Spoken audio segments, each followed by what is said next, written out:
to just for you and no. If the children crying for starvation, just don't just for. You want to get a news update, my brother, don't just for. You want to know what is happening, moreover, don't just for. Politicians want to make their decision, just don't just for. You want to know what's happening in the ministry, don't just for. Yeah, yeah, don't just for.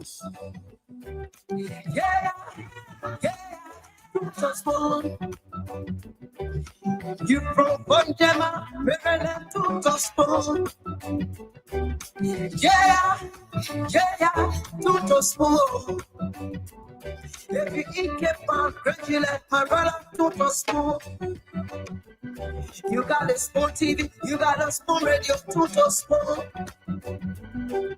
Yeah, don't just for. You want to get a news update, don't just for. Yeah, Rastafari. Kilibamba, kilibamba, kilibamba, kilibamba, kilibamba, kilibamba. What I want? It's what you got to It's what you got to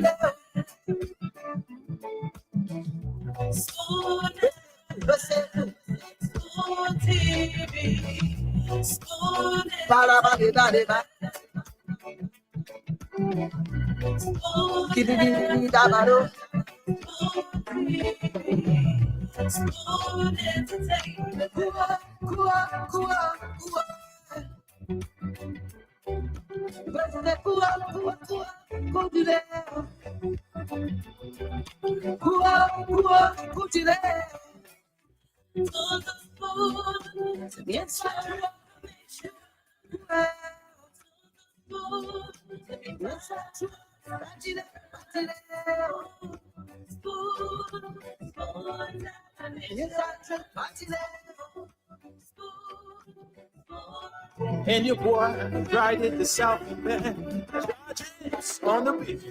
On the spoon to get your information. On the spoon to be fine. Spoon, spoon, spoon television. Spoon, spoon, spoon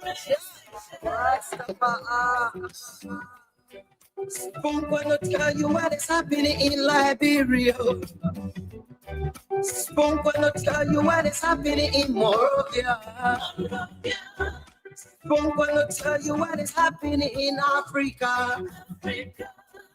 Just to trust spoon, you trust spoon you and no.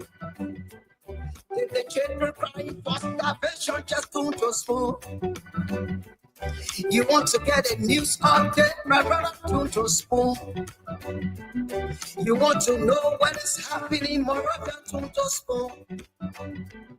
Politicians want to make their decision, just don't trust spoon. You want to know what's happening in the ministry, don't trust spoon. Yeah, don't trust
information. Total spoon to be balanced. Spoon, spoon, spoon television. Indeed, tune to Spoon Television Spoon, to know what's happening in Liberia, to get the news, to get the update, You what is to happening? get the analysis, to get the views of Liberians, Spoon gonna to engage with the policymakers. Morovia. Just tune to Spoon, Spoon. and you definitely know what is happening across Liberia. I'd like to welcome all of you to this edition of the program. Spoon you went. This is Spoon Talk, Liberia's most listened to talk show on radio and online. This Want is to get a news? where Liberians gather every single day at about this time You want to know to get the news, to get the updates, to express their views, politics? and of course, to call the attention of policymakers to critical national issues. You want to I'd know like to welcome you tonight. the ministry? Today's May 13, 2025 edition of the program Spoon Talk. Spoon. We're beaming live from the Congotown back road, odious Congotown, Spoon. here in Liberia. You from Bonjama. Thanks to all of you joining us tonight. I want to welcome those of you joining us on Yeah. Toto spoon. on radio, Spoon FM 107.5, Fabric Radio 101.1, Toto spoon. and to the many of you joining us by means of relay on the different radio stations across Liberia. Yeah. Make it a duty to always Spoon. share the information, relay the program, sometimes even without telling us. We Rasta. appreciate all of you joining us tonight, Bamba. the affiliate radio stations as well. Bangri Baba. Many thanks to our online audience. As always, we're streaming live across the internet tonight. We're live on Facebook, Spoon TV, Fabric TV, Super TV. We're live on YouTube. And our YouTube handle is Spoon Talk Live. I'd like to welcome you on this very engaging day. It's been a very engaging day in Monrovia. And of course, this edition of Spoon Talk is loaded. Following a tense election of Capitol Hill, a lot is going to be discussed tonight. You can't wait for the analysis, all the pieces of information coming your way tonight. So thanks for joining us. Kindly share the show as you come on tonight. I see so many of you joining us already. See Byron Taylor Jr., that's Monroe Madison. See Levi Gay is joining us as well. And the many of you joining in tonight, thanks for joining us. Keep sharing the program as you come on tonight. Richard Tower, Ephraim Windle, Church Boy Hassan Bility. The many of you coming on tonight, keep sharing the program as you come on. Jimmy Giflor, Sini Kane, Pumba Sise, Leona Colette, thanks for Joseph, Emilia Peculiar. Thanks to all of you for joining us tonight. Adama Bwakai Sherry, Damasco Moses, Nunga, Austin Sharp, David that's Akawala, George Myers, and the many of you joining us tonight. Thanks for coming on board. Just keep sharing the program as you join us tonight. My Jenna's son and all of you. Saturday Yalate, Mr. Yalate, thanks for joining us tonight. Isaac Troop, and the many of you coming on board. Thanks for joining us. Spoon Talk is back on your radio. Encourage someone to join us tonight.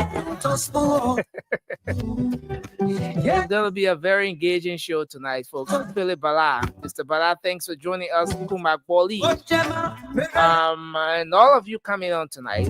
Thank you for coming on. Yeah. So we're gonna go to the phone lines as we always do. To take your calls, to take your views, to know what your thoughts are, what those issues are that are of concern to you. What is it you want to talk about tonight? As we always do, dedicating the first segment of the program to all of you, our ardent followers, to just express yourself, talk about those things that are of concern to you. So I'm going to open the phone line so we get the show started tonight. Yes. So the numbers tonight to call 0555 101075. You can also call us on our WhatsApp number. I'm gonna pin the WhatsApp out there so that you get to call as well using the WhatsApp line. 0555 101075 is the number. My name is Nelson Colette. Thanks for joining us tonight. This is Spoon Talk you're listening to or watching based on the medium through which you're joining us tonight. And I want to welcome all of you to the program. Aloysius Boble, Tico to pass away. All of you joining us tonight. Just keep sharing the program as you come on. Let's go to the phone lines now and start to take calls. Let's take our first caller here. Hello, you are live. Your name and where you joining us from? Yes, sir. What's your name? I'm Oscar Zigman calling from Gompa City, Nimba County. Mr. Zigman, it's good to have you. What's on your mind? Yeah. What am I to do with the economy of this country? Okay. We, the citizens of this country, can build this country. No aliens, no foreigners can come and build this country.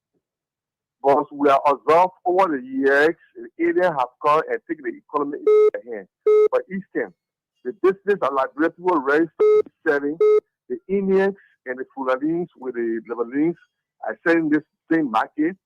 They are going to their country, taking the market from their country, bringing their wholesale, at the same time sending riches. And when you be in Gamta, all the business Indian people are in Monrovia with the Lebanese people, they have their cars, they put their goods on their car, and their biggest selling on the street in Ganta, in Nimba, all over. So I want to upon the government. This country is belongs to we the Liberians. We can build our country. If the economy is in our hand, we would be able to build this country. So I'm called upon the government to see how best to put mechanisms in place so the economy of this country can be in the hand of the Liberian people. Thank you. Thank you very much for your input tonight. We appreciate you. We'll go back to the phone lines and take more calls. 0555 101075. Hello, you're live. Your name and where you calling from? Good day, Nexi. Yes, sir. You want to walk away from the radio? The feedback is terrible. Sorry. Sorry, right? I'm still getting the feedback. Yeah. I want to tell you thank you today. Your entire team, you did extremely well for calling the program today. Yes, sir. Thank you. And I want to appreciate you for that. And I want to say congratulations to the new speaker.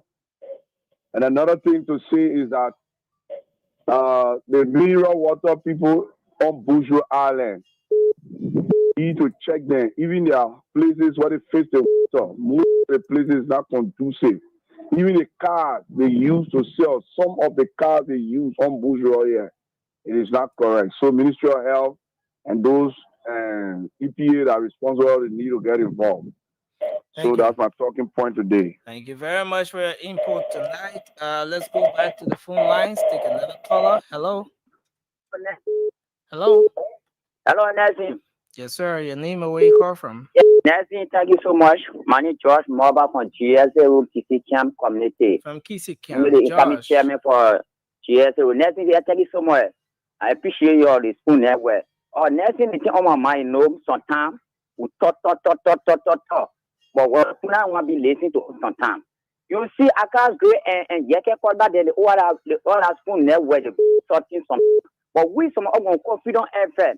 The big cost something don't open for our ear. But why you allowing Yeka call back and I can't go and so about money? Yeka call back, I'll blame him. We don't want and respond for Yeka call back. Because Yeka call back just can't on that radio station and so lot of him lie when he can't in China or 2 days that he will not come on show again. Okay. different topic. But Thank you. please, tell them.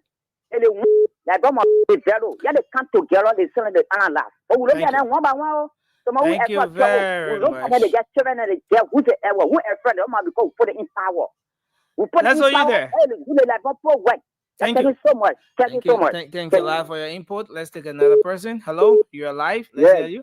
Good evening to Spoon and good evening to my people of the Republic of Liberia, and Yes, good sir. evening to you, dear people in Liberia. By the way, the introduction, I'm Alfonso A.S. Camara. I join this conversation this evening from a peaceful resident to be perceived transformer community within district number 10, relatively old. Thank you very much for the fascinating topic on the discussion tonight. Very fascinating, and we cannot wait as Liberians to discuss this issue relating to our societal matter. And also, this time to recognize and appreciate the outgoing speaker of the Republic of Liberia for a level of procedure he has set in our constitution, and a legacy remain forever. Jay for Nancy Kufa, Councillor, your legacy remain ever. And we foster a willing young people. And I also want to congratulate the elected, newly appointed Speaker of the Republic of Liberia, Ricky Namekun. And we are looking at him to do more than what you for Nancy Kufa could not do. So let him do more than he feel like he could not do. So we are looking at him. Liberian people are this why we want our country should go at peace. We now want peace and no more. So that is the best position. Like what we want election, and you went through the due process, you won the election with 17 votes margin. So I salute you, congratulating. Let us do our business. Like what we voted them for our. Thank you very much for your input, sir. Thank you. Let's hold you there and take this person. Hello, from the WhatsApp line. Go ahead. You're live. Yeah, Nelson, how you doing? Yes, sir. Thank you. Thank you today to all the media outlets that gave us the great information about Liberia today, a very historic one. But let me tell Liberians in general, it stands for development. We've been left behind since 100, I would say 175 years, because I guess say 176 or 177 years now. We've been way behind. I will let for all of us, don't put politics aside.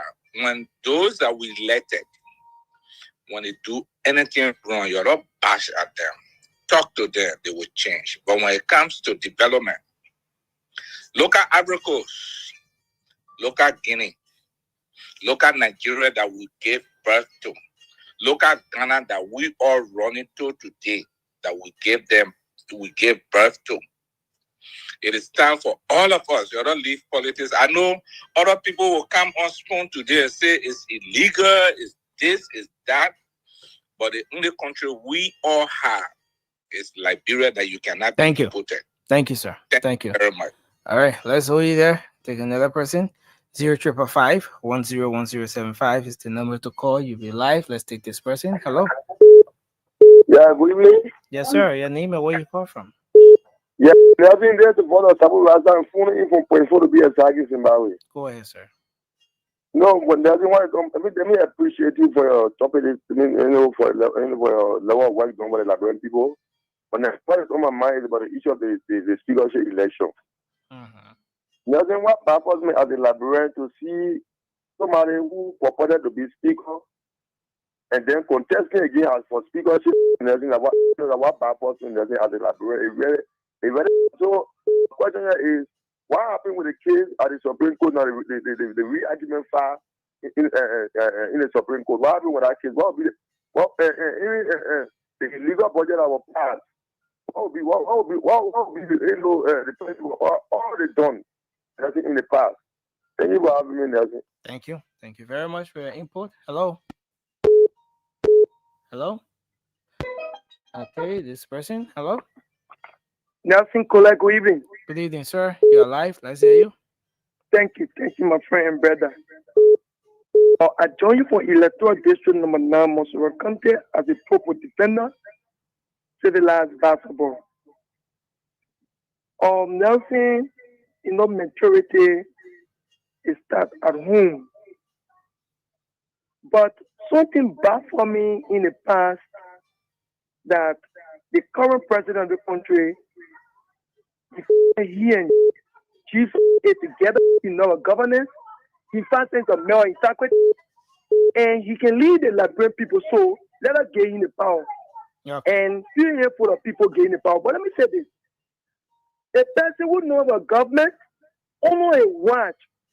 We have the legitimate speaker, and we have a speaker and then our chair speaker.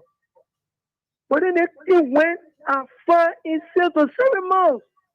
And we know Liberian that Rachel Nagbaku is our speaker.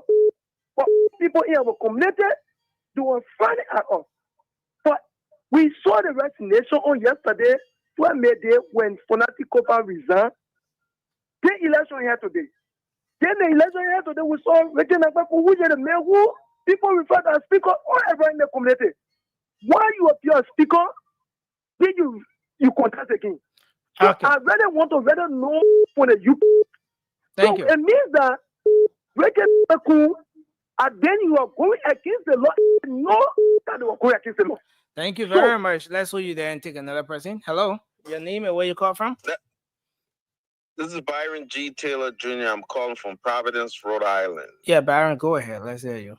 Nelson, my brother, the only way our country will develop, we need to change our attitude and we need to change our way of doing things.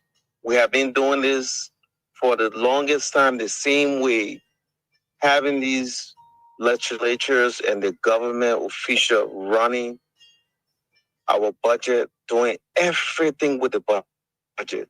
And now we see we're not getting nowhere. I think something needs to change. Instead of have the national legislature do this, county development thing, I think they should just leave it with the county itself for the county to do it themselves. Okay. Because these guys collecting the money and they're not doing what they're supposed to do in the county. And the place is just looking horrible. We that live in the U.S., when we come from America, we go to these different counties. It's just so bad. You can't even see no improvement. Year after year. Things need to change. Thank you, Nelson. Thank you very much for your input. We'll keep the calls coming through 0555 101075 is the number to call, and you'll be live on the program tonight. Let's take this caller. Hello. Your name and where you call from. Let's hear you. Hello? Yes, sir. Go ahead. You are live on the show, sir. Can you go ahead? Oh, Ospoon, eh? Yes, you are live on Spoon. Yeah, my name is Josepha Danny, calling from Grand Creek County. From Grand Creek County? Hello? Okay, go ahead. What's on your mind? Let's hear you. Yeah. The question I want to ask you, Brother Nelson, is the burning of the Capitol building. We will do the renovation today. We are got new speaker, and the disaster took place between those two former speakers on there, Rachel Kun and that of Anatin Kofa. Hello. Yeah, go ahead. Yeah. So that is my question. Okay. So the government of Liberia will answer the question. But thank you. Thank you very much. Thank you too. All right. 0555 101075. Hello. Let's hear you. You are live. Hello. From the WhatsApp line. Yeah, hello, Nelson. Yes, sir. Go ahead. You're live on the show. Yeah, good afternoon. My name is Mr. Solip. My name is. Yeah, hello. Yeah, you have to listen to your phone and not listen to the gadget or your TV. Hi. My name is Mr. Suleiman Renner. I'm calling from the UK. Okay. Let's hear you. Yeah. Good afternoon to you today. Basically, what I'm calling about is the election today in the House of Representatives. Richard Kuhn have been running all over the place here, claiming that he's Speaker of the Republic of Liberia. To see him today or yesterday resigning as a Speaker and contest going to speak up. I think this is because I think they should lead with example. It was very discouraging today seeing that happening in our country. People is going to take Liberia as a laughing stock, and I think it was very disappointing on the part of the UP government of Jose Yumabwakar. Thank you. So that was my input today. Thank you very much. Thank you very much for your input. We appreciate you. I see the CEO has joined in. CEO, welcome, Councilor. Good evening to you as well, Councilor. Yeah, Nelson. What a day, Nelson. What a wonderful day. Yeah. Wow. It's been a day. Oh, Dr. Richardson is here. Councilor Good is here. Woo. I try to get in gear right now because I'm confused, Dr. Richardson. How you doing? Good afternoon, good evening to you. Our brother Councilor Good, good afternoon, good evening to you wherever you are. I want to say good afternoon to all of our many listeners. It's good to have you. Share the show, we greet you. I'm going to start like this and go back because I know it's not 9 o'clock yet, 5 o'clock. But something happened in Liberia today. Something strange happened today. And all I can say, that's all I can say. Something strange happened. Something that you have never seen in decades, from generation to generation. And then I beg to ask the question, Dr. Richardson, where are the seditions? I'm asking Councilor Guye. I beg to ask the question, hey man, where are the opposition? Opposition is disappearing in the twinkling of an eye. What happened? What happening to Liberia? Everybody. And then folks, you know, as somebody says, Steno, take your time now. You're moving too fast yet. Yeah, you're moving too fast. I put in my sleeves up. You see, we're gonna have Edwin Mervyn Snow today. We're gonna have him today. He's coming on. I'm concerned. May 13, 2025. May 13, 2025. What did we ask for? They've been the Capitol building burning. Nelson, please put that video up. What did we ask for? In all of this, Dr. Richard said, what was the only thing the Liberian people were asking for? Somebody said, we started to show you, I agree. Then probably we're not going through protocol. We're going to break all protocol. Not this morning or the afternoon. No comment. What? My family say I shouldn't say anything. No comment. I got the original constitution in my bag. Today, probably we will comment. Today, probably we will comment. Omar, no, we can't listen to you, Omar. Hey, Councilor, we will not listen to that one today. Councilor Boo, Brown, Boo, Brown, Brown, Boo, we will not listen to you. Today, probably will comment. For how many months? For how many months? Just to come on today that they had a legal election. Clean election was done. For how many months? Alvin McKay, Peter Topa, Shadrach Sherman, Luke J.S. Colette, Jeto Jara, Bobby Zina White. Hey, I say, CEO, take time. I can't take time, man. I just can't. Ibrahim Sharif, Samson James Freeman, David Alowala. Oh, they want a Nigerian man. We're going to bring in Fede Bala, Junior Fede Bala is here, Patrick, Spencer Beeman, Henry Ngako, Damon Gloria Pierre, Damon is in the house, Samuel Sonda, Robert Duba, Musa Dole is here, Moses Besse, Robert is in the house. Let's bring in Ambassador Omondu Malay, Dave Topa, Louis Smith, yeah, Augustine is in the house. Tipos, Pickett Dempster is here. Adama Sharif is here. what's the name? Beatrice Monad, Lucas, Yasa, Bowie, Yas. Patient is in the house. Patient Davis, Ruth Goba. Ruth Goba, it's good to see you, my sister. Lovetti Bando. Again, where you joining us from? We really want to recognize your community, your district. Matthias Sadek, Abraham Kamara, Adama Bwaka Sharif. Let's bring in Vera Wallace. Vera, been a long time. Louis is here. You know, we're gonna share the show now. Just go on your Facebook or your YouTube and just share. But everybody, at the count of 1 to 5, go on Facebook, YouTube, and the social media outlets you have and share the show.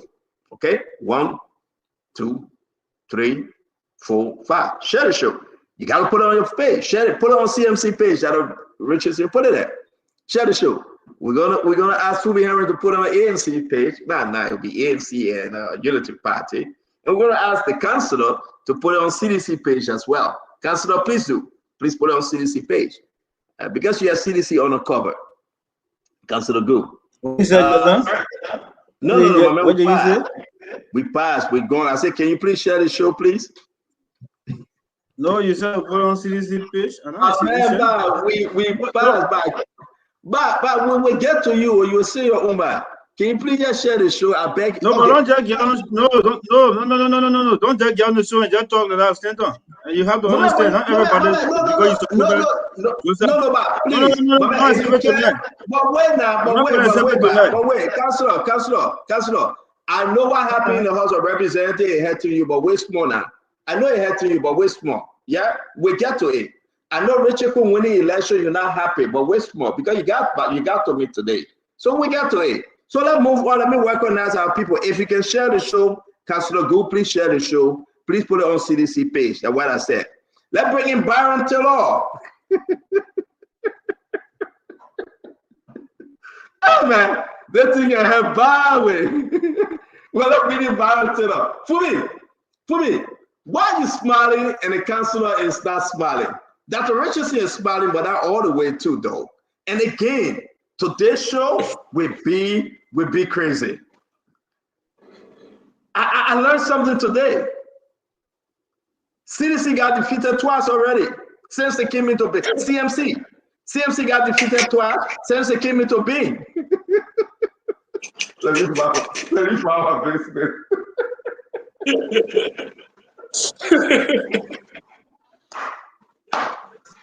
Now, welcome to the show. Councillor Goo, welcome to the show. Fumi, welcome to the show. But it's 5 o'clock yet, though. Ain't 9 o'clock yet. I thought it was 5 o'clock. Yeah, no, but you're going to talk. Yeah, you don't want to talk your talk. But I'm just saying. No, but what you learned today, imagine Musa. No. But what I'm saying, okay, let me correct this right. My brother David says he's a Liberian. David Akowala, thank you very much. I told you are Nigerian by the name, but it's good to see you in the house, David, as always. Are you going to Richardson? Yeah, thank you. I mean, but we all should be celebrating that somebody had a boss like you, like the cool side, or you, to stand up against the establishment. That's what I'm celebrating. Though. I'm not celebrating defeat. Okay, thank you very much. To stand up against the government, despite the fact that they interfere with your livelihood. So I want more people like that. I want more Liberians like that. Just you know, I when you read it. You're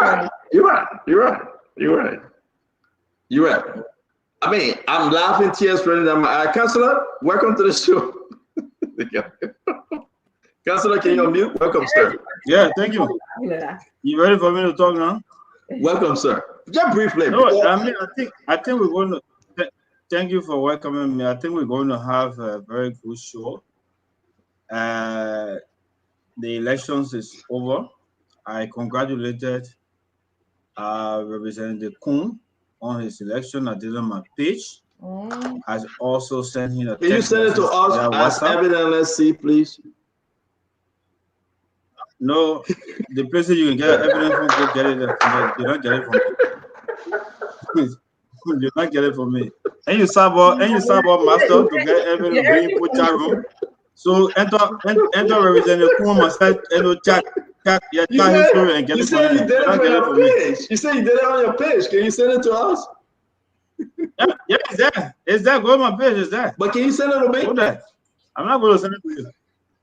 But what I'm telling you is that I even sent you a text message to that effect. I sent him a text message and I told him that the fight was over and it was time to heal. I congratulated him. I told him, Emil. And let me be frank with you, I have never been against Representative Kuhn being elected as speaker. I just wanted him to get the job appropriately, right? That's all. If you ask Representative Kuhn during the first election between he and Fonati Kofa, he and I spoke. And I even gave him pieces of advice as well. Because I know the two of them, I gave him pieces of advice and he followed some. Even you know, I know, Stanton, you and myself, I didn't talk about it before. So it's not about me being, vexed with winning. In fact, no, you I led the fight in District Number 11 to have countrymen removed from the race because he wanted to contest in the process. So you deceived the law. Original countrymen. You deceived countrymen. I heard that, but we'll come to that. No, come in. You deceived countrymen. No. It was a sin. And there was you did. And that's where, but Senator Whitner, you got it all the time.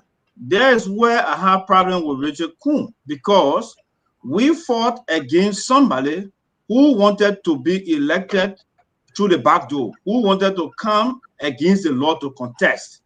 I stood up, me and other candidates went against him, and he was rejected. And Richard Kuhn benefited from that because he won. So now, to come and briefly back. We'll talk about your story. That's the story. I don't hear anybody winning. People's destiny is the goal. I can't fight goals, ain't no playing for anybody's life. No. It's just that we are humans and we always say, things that you're supposed to do right there, do it. We agree, Councillor. But you were one of those that keep countrymen out. Right? Of course. I was. Yes, in fact, it was because I raised the domicile. I raised the issue of domicile against him. I raised it. Okay. All right. Thank you very much, Councillor Lafayette B. Gold Senior. We always welcome you. Thank you very much, sir. Let's come to Fubi. Fubi, you didn't serve the nation right. You said there will be no election. That wasn't true. You said you already had a speaker. That wasn't true.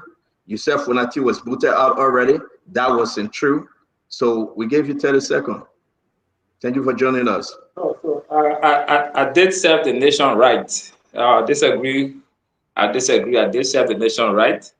And Kuhn was the speaker up to 10 o'clock today when he recused himself to go into session and sit on the floor to contest for the speakership.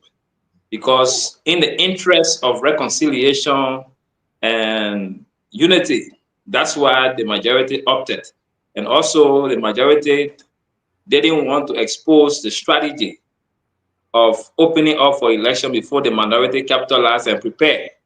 That's why that information was quite tight, and we drag it onto the last minute. So we had to manage that. So it's all part of the political strategy. And Kofa was booted out since November, and he was just playing hard to that. At the end of the day, the same reason why we told him to resign, but the same reason he explained yesterday why he was resigning. And he lost the confidence of the guys. And so we all got to say, look, cheers to Speaker Kuhn. Okay, thank you. And you're drinking Coca-Cola because you work at Coca-Cola. Thank you very much, Fubi. No problem with that. As the number one beverage. The number one beverage. That's good. In Burkina Faso. Thank you very much. Thank you very much, Fubi. It's always good seeing you. By the way, Fubi, they put waiting for the $60. You know that you and I think it's $100 or so. No, it was 50. I sent my 30 all the way to Lorena and I see him the next morning. In Atama, right? Yeah. Yeah. Okay. Fubi, you're a nice guy. We want to say thank you very much. I want to say to all of you, His Excellency Emmanuel Gomoya. I mean, leave me alone. I want to say to all of you, welcome to the show. We're going to have fun today. It's going to be a big show today, but with seriousness, though. With seriousness, right? Want to listen to you. Want to take your calls, right? Everything that was said and done today. Finally, Liberia have a speaker, legitimate, elected speaker. Do you disagree? Finally, today, and we're gonna bring in Senator Snow. All right, we're gonna give Senator Snow a tough time. You heard former Speaker Jim Fonati Kofa. He left yesterday. He resigned. We spoke to him yesterday. We talked about it. Today, the guys had election, and today, Bereche Nangwekun from District number 11, Musarado County. Speaker, he was elected legally. The rules were followed. The law became the law, right? The constitutional will apply. And if you got anything to say, speak now. But Liberia is proud today that through it all, the ups and downs, the fighting that led to the burning of the Capitol building, that through it all, Nelson, please give me the Capitol building video. Please, Nelson. What happened today? We all can just agree that something begot something and nothing begot nothing. We have a speaker. The first time he came in from on the side, the first time he came in, he put his left hand up. The first time he came in, he didn't make it. He was fighting his way, so he put his left hand up. But today, he put his right hand up today. Can you imagine? I don't know where you are. I don't know what you believe, but something happened to the nation today. And I think at some point we all can have a sigh of relief. Just breathe in and breathe out and say, "Whoosah." We're going to start the show that Richardson. We got about 10 more minutes. Then go into gear. And I believe we'll take a few calls. Let's hear from the people from Liberia, or you can open your line. You know, while I go get ready, I got to put my makeup on because today will be battle. Yeah, I got to put makeup on my face, you know. If you are here, you are disappointed in my brother, Councilor Goo, it is okay to be disappointed. It's fine. If you are here that since CMC took over, every battle they went into, the beaten. Musa still remain my friend. And nobody know the relationship Musa Benete and myself had, but we were talking today. Nima County, CMC put up the first candidate. They were massively defeated. Today, the political leader himself got in the race. On that note, I'm going to run for a break. You got all rights to be running. You got all rights to be running. But I actually thought it was a good fight. And Stena, you want us to say that CMC was massively defeated, but I don't think so. For a new political party, we came third. That's a win for me, okay? And then what happened in the House of Representatives today? Musa had the balls. He had the audacity. He was bold and robust, the type of leader that we need in Liberia, that will bring change to Liberia. And he stood up to the establishment. And that's what we all should be looking for. And today he did not win the election, but he won the restoration of rule and the rule of in our country. And I hope that all Liberians who's listening, and you too, even though I know you're laughing in front of, but I know deep down in your heart you're thinking yes, because I know That personality is yours. Otherwise, this station won't be standing up. To just stand up to despite the threats, despite people wanting to fall apart. He held that 26, 25 men together for months. You think that easy to that's small deal. So, I want to give him a lot of kudos. I want to tell him thank you. I want to tell those lawmakers who stood by him and stood by the rule of law. I want to tell them thank you as well. But we'll continue fighting. So we got a long way because we need to put you got a long way to still be talking and laughing and putting your makeup on and whatever. Because we'll go put some more makeup on because we'll be talking it here in any No chance. problem. Dr. Richard saying, let's go to the phone line. We'll come and start the show in the next 5 minutes, folks. We're going to call Nelson Colette. Let's go to the phone line. We came a long way today. We'll be bringing you the Honorable Senator Edwin Mervyn Snow Jr., who just got back to the country yesterday, I believe. Snow came back from Gambia, and he was in session today. Don't forget, the Senate began the session today as well. A lot of stuff is happening. A lot of new things coming in place. Is this speaker fight over? Has everything been resolved? Are we moving on a clean path here? Will the Liberian people get exactly what they asked for? Will the rule of law apply to all and above all? A lot of questions.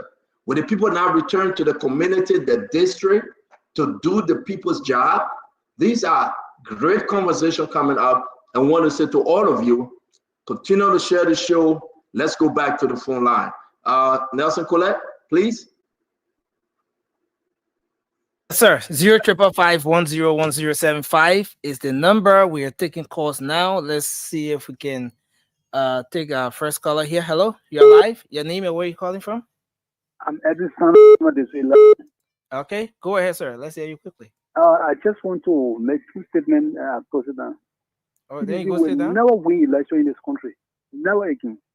Okay. We went to Lima, we defeated them. We went to Kettle Building, we defeated them. And CEO said on a platform that they could not win election in this place. We will not qualify.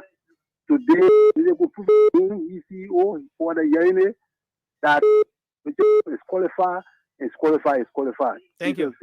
Thank you very much for your input. Hello. Hello. Hello. Hello. Yeah, go ahead. You're live. Let's hear you. Yeah, David.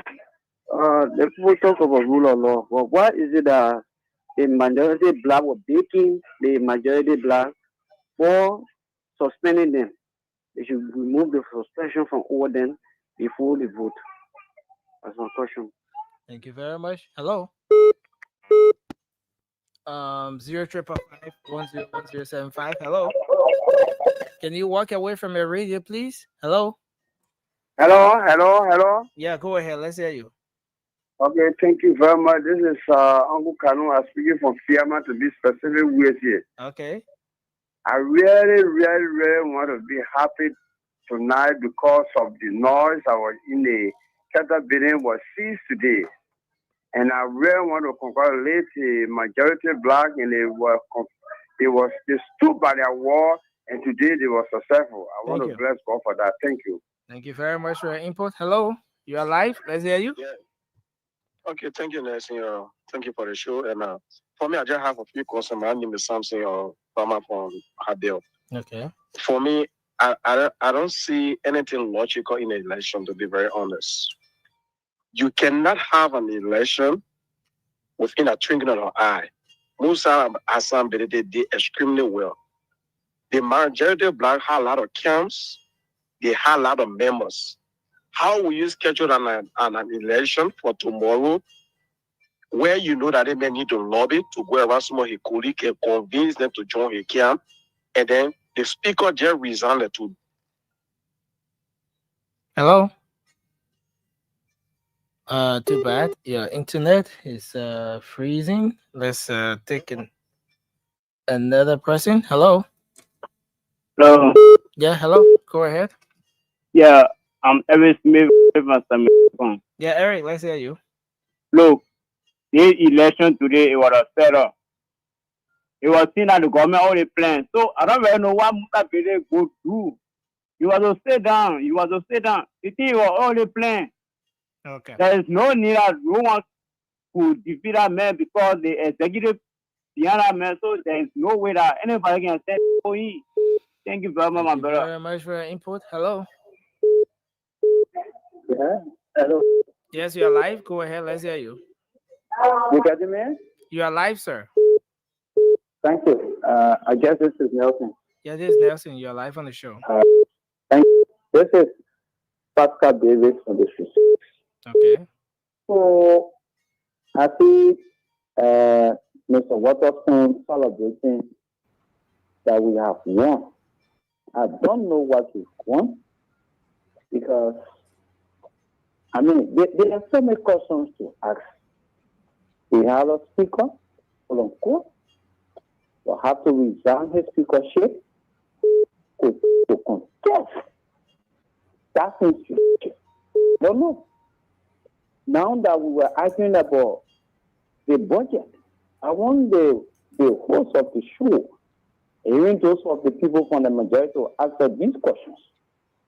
Now that it was being confirmed that the budget being signed by Richard Cohen was illegal, okay, what are they going to do? Thank you. Mean, can you just help us to answer the question? Thank what you. are we going to do? Thank These are questions we are asking. Thank you very much for your input. That they will ask All right. the speaker is there. Thank you. Thank you very much for your input. Are we taking more calls, CEO?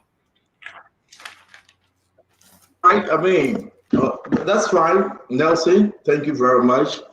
Well, we're going to get into the show. When one asks why Stanton smiling, listen, it's a great day for our country. Like Honorable Councillor Fonati said, there is a deep and abiding sense of joy in our soul, in spite of the tears in our eyes. This is powerful. You must be happy. You must be having some sense of relief. Because you know why? For almost 8 months, the up and down have done nothing for our country and for the people. It's been a setback for Liberia. So I think going to election, something that you Liberians asked for, be law abiding, something that we all ask for, that the law should be the law, and everybody respect the Supreme Court ruling today. It was free, it was fair, it was transparent. That's a good day for our country. We have achieved zero. That was a problem. So I'm just happy. So I'm going to start the show like this. Overall, at the end, Dr. Richard said, I think some way, somehow, we can now put this behind us. We can talk about the substance. We can talk about the Liberian people, the bread and butter issue. We'll go back and talk about what brought us this far. But at least today, the whole speakership for it, I think, and I can only think, that some way, somehow, it have been resolved. Dr. Richardson, welcome to the show. Councillor Good, welcome. And our brother Fubi Henry, as we start, but it's 9 p.m. in Liberia, 5 p.m. here, U.S. Eastern Time. Dr. Richardson. Yeah, I look forward to having a wonderful show today.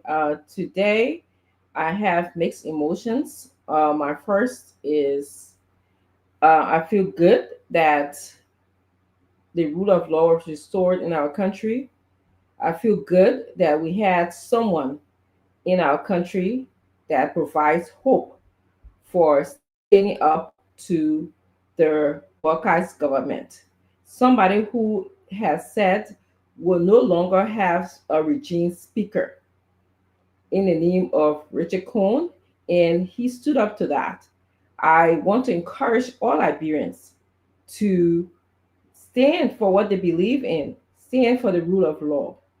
Even sometimes when people think that winning is all to it, winning is not all to it.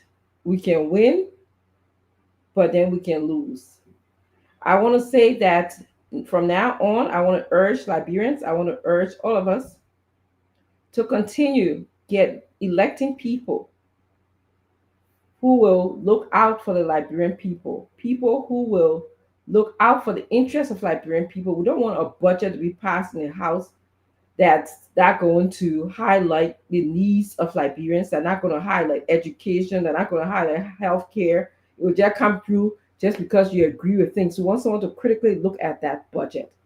So I'm sad because I'm sad because we elected a speaker who, for more than 6 months, took money from the budget that we'll never account for. He created a type of complexity in Liberia that we will never be able to understand. It will take legal minds to really figure out things, how to proceed with that gap that we have in our history. So I just want to continue urging us to stay strong. Don't give up. It's a moment that you want to think about giving up on Liberia. Don't do that. Let's continue to fight, continue to have the balls to stand up to people who want to be unruly in our country. And that's what I have to say. Thank you. Thank you, Senator, for allowing me to speak.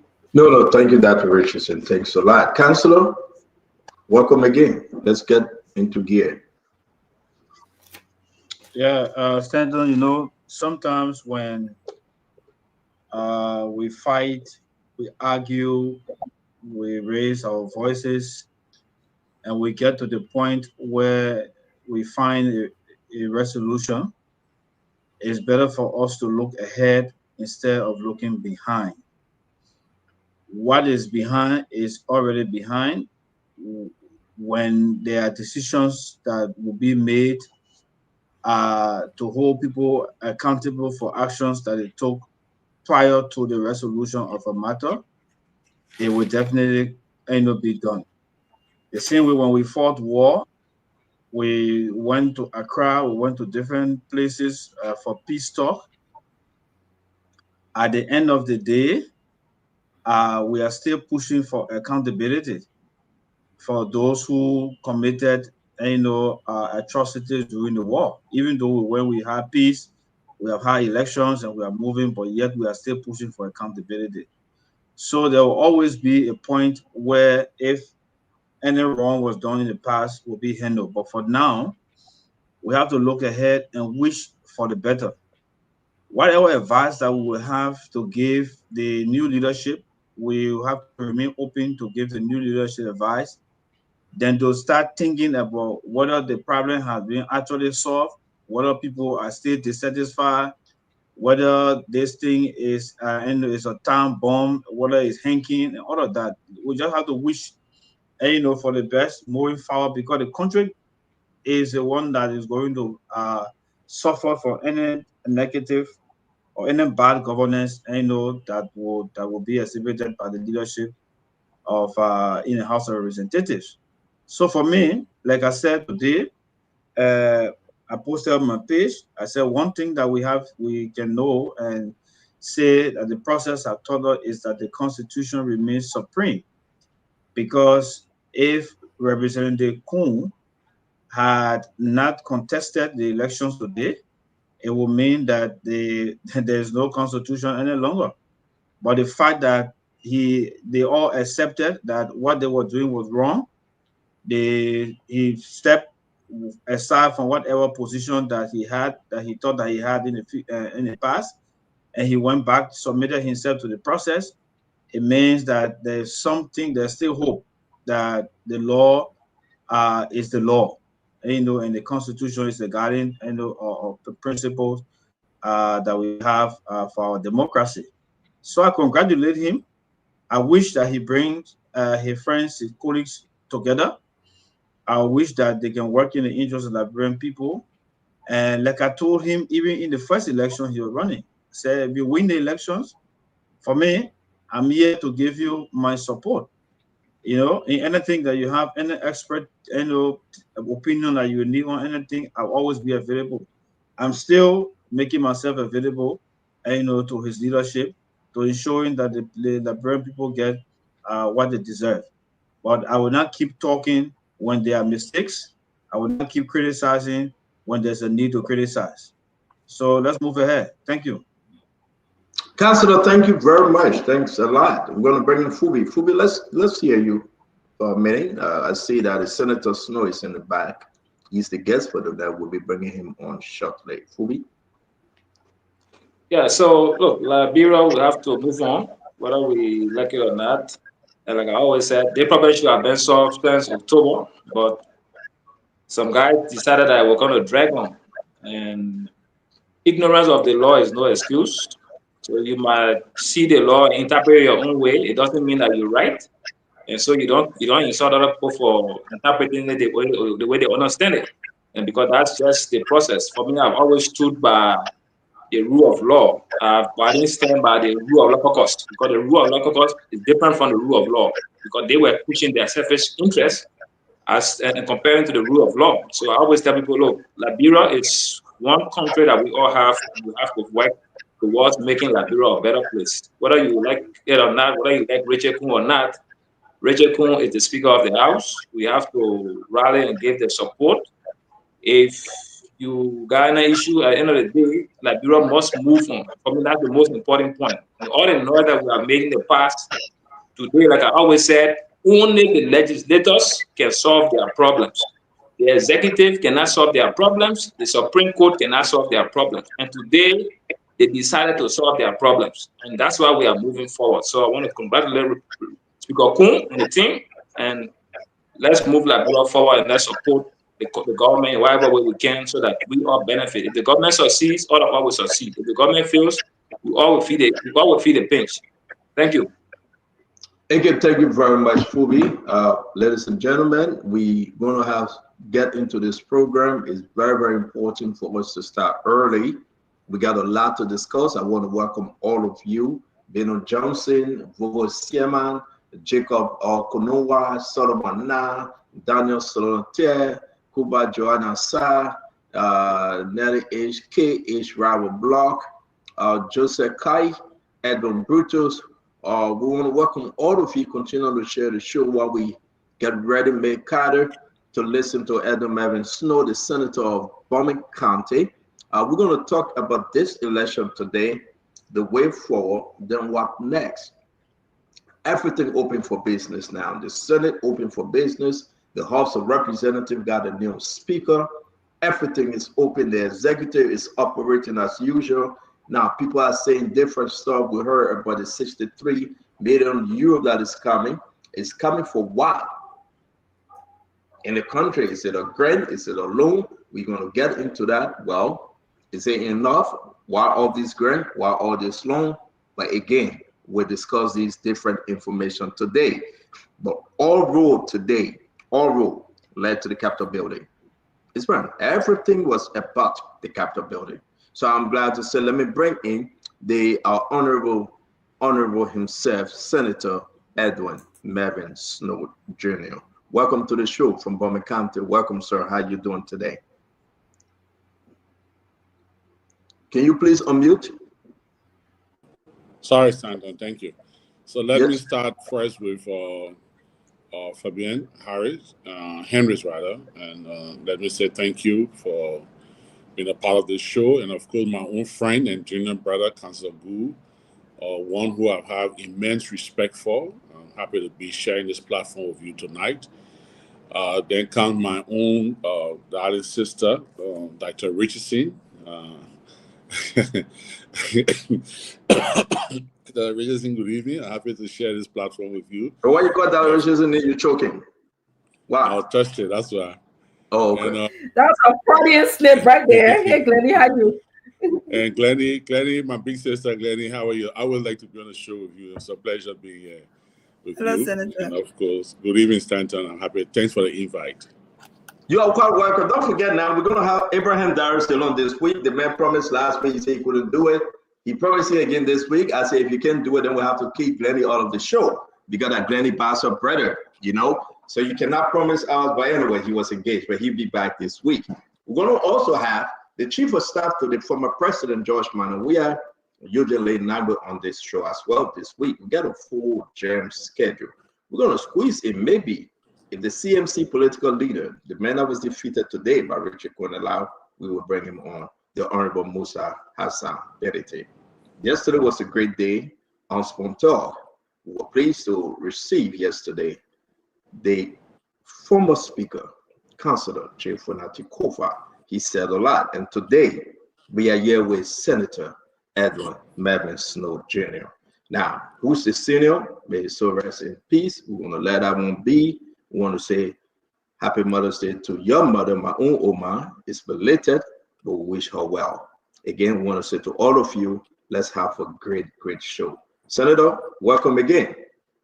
Your Thank day you, today. Senator. Thank you. Yeah, go ahead. After the introduction, the greetings, what say you? Let's give you 2 minutes. Let me thank you for the invite, especially on the day where democracy was restored, fully restored at the legislature, specifically at the House of Representatives. And I'm very happy what happened today, that we can now accept the result. We can now move on as a country, and we can now put those ugly days of the legislature behind us. So I'm happy that you've called me today. I listened to former Speaker J. Fonati Kofa last night. I think it was such an excellent interview. But also, let me thank you, the line of questioning. I don't know if you copied that from a CNN journalist or who you copied that from, but your lines last night was really professionally presented. It was a very good show. I was left with mixed emotions. As you know, I was in the exact seat that Fonati was in last night. I've had that seat many years ago, so almost 19 years ago. So it was quite an interesting show last night, and I think he did extremely well. And what happened today has turned a new page. My friend and brother Musa Belete took the bull by the horn, and he had a very good process today. He tested the system, and he made a very clear and loud statement today, which I think was a good day for our democracy. But most interestingly, they came out with a speaker. And I want to start this show by formally congratulating Speaker Richard Nangwe-Kun as a Speaker of the legislature, and we will give him the necessary respect befitting of that office, and he can rest assured that we'll give him our fullest cooperation and support in the discharge of his duty, having been elected as a duly elected Speaker of the legislature. So let's just get into this thing, right? A lot of guys will be joining us. We'll be in and out having the conversation. As you know, when we over 10 individuals on the show, we got to rotate. So guys, those of you that join us, we gave you the first preference on the set. This is not Musa's first time though, Senator. Your friend, your brother, my friend, my brother, he ran as deputy speaker before. You know, he was defeated on how you call him, Richard Kuhn. But here come today, you jump in there as a speaker. Have you spoken to him since the election? Did you? Oh yes, I've spoken to Mr. Belete. He's in very good spirit. He's in high spirit. He's very happy. He's excited that the system worked, that he participated in the system, that he considered credible, and he acknowledged the fact that he was defeated by Speaker Kuhn, and he has pledged his fullest support in working with Speaker Kuhn to move the House of Representatives forward. Let's jump in this, and those of you out there, continue to share the show, please. Do you think after almost 8 months or 7 months, we will see this? Do you think this will ever happen again? Knowing how hard this went down, they burned the Capitol building, Fonati stood his ground. I can only resign based on X, Y, and Z, and they had an election. I mean, what say you? Will we ever go through this? So I will just say this with the last 3 post-war speakers that were forced to resign. Edwin Snow, they took a Christmas break, gathered signatures during the break, put a resolution on the floor, went to a different venue, tried to remove him. He went to the Supreme Court, he won his case, he came back and he resigned. Alex Tyler tried to remove him. We could not get the 49. It was a difficult one. We got the traditional council involved. Chief Zanzan Kawa got involved. Religious leader got involved. That lasted for a few months. It was a tough fight. And finally, when the signatures were just about 48, 49, I think, Speaker Tyler resigned. Then came J. Funanti Kofa, who lasted for about 5 months fighting. So it came from an easy resignation to a hard resignation to a harder resignation. I think what Funanti did, what former Speaker Kofa did, was not for him. And I said this on one of your shows. When we go to funeral and listen to the funeral discourse, it's not for the dead body. It's for those that are left behind that are listening to the funeral.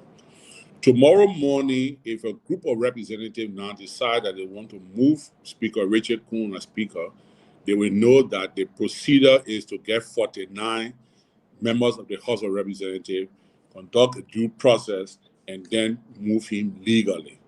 They know that no number 47 or 48 or 43 or 27 can move the Speaker. So I think what Funanti did was a win for our democracy. He tested the system. I think what the Supreme Court did was a win for our justice system. And I think what has happened now, we just set a new platform for anyone wanting to move an official, elected official, not just the speaker, maybe the pro tem, maybe the deputy speaker, maybe the speaker again, that the procedure has to be followed. And I think I honestly want to commend Funanti Kofa. I think he fought a good fight. He upheld the rule of law. He as a lawyer, he defended the Constitution. And I think it was an excellent process. Like today, I read the statement from the President pro tempore, Senator Kanga Lawrence, and she said it's good for civics, for our students also. So people in school doing political science, doing law, doing high school, undergrad, graduate program, whatever it is, will understand how now can you move a speaker. It's not just one of those things where you get up in the morning and you have a simple majority and you say, we don't want you to be speaker, and then the speaker is removed. So I think it was a good process. It was a test of our democracy. But I think today, democracy became the winner, and I want to again close by commending Speaker Richard Kuhn for a good win, and I commend my friend and brother, Mr. Bility, for testing the system, for making a statement, and I think Mr. Bility did an extremely good job today. What Bility did today, Stanton, if we even start the argument or the debate, is that by standing up today, it showed that there was never a 49. And I think that statement was made today because he got 26 votes. It tells you that the other side did not get 49. But again, it's spill milk. I would take you from what Councillor Lafayette said earlier. I think we can move forward. I'm not going to look in the reverse mirror right now, but to just commend Speaker Kuhn and commend the process. Commend the House of Representatives. They also, when they started the session today, was to lift the suspension on all those that were suspended. I think that was also very good. And let me publicly commend all stakeholders for following this process, participating in the process to reach to a logical conclusion that today we have a legitimate speaker that we all will have to work with and respect. So Senator, let me ask my question as we welcome our sister Glennie to the show officially. But it's good having you through these difficult times. You know, it's been maybe going to 8 months, 7 months, whatever you want to start it from, whichever month. But here we are today talking about Liberia being restored, the rule of law being restored, the Constitution being restored. We talk about the beauty of a democratic right now in Liberia. Oh, at the end of it, though, who wins? I would say the end of it, democracy won, the Constitution won, the rule of law won. So today, they all were winners. They all were winners. Both the majority and the minority bloc were winners. The Constitution was a winner, and our democracy won today. So it's a good day for us. It's a great day for us, and I think we all should celebrate today. What's new? What's new here now? We will pass through the storm. We pass through the Red Sea. We pass through the desert. You know, President Boaga said, "I want my speaker. I don't want you for not your co-fire." Everything was bent over money was spent, right? It took courageous men and women. They stood up for Nati. What's new? What's the message now? When we talk about even the budget, even the bread and butter issue were forsaken, people turned their back. With that state, what would be your advice? Go back now, continue the investigation as to who burned down the Capitol building. Go back now. Now you have your speaker. Can we refocus? Can we read that right? From your end, what should this government be looking at to target? You know, I mean, what's new? Well, I would say, Stanton, that because the process has moved forward, I think it's good for all of us to move forward. Notwithstanding, a logical conclusion, impartial investigation, result of an impartial investigation into the burning of the Capitol building, if indeed it was burned by a human, I think we need to know who did that. It's very important. That's our national emblem, and I don't think burning, even during the war, when people that could not read and write, people that came to town and saw a refrigerator or camo for the first time, did not burn down the Capitol building. So in such a conflict that the Capitol building got up fire, whether it's man-made or it's natural, I don't know, but I think we need the outcome of that investigation. As regards President Boyka now wanting Mr. Kofa, I think the politics of it has passed. I don't think President Boyka voted today.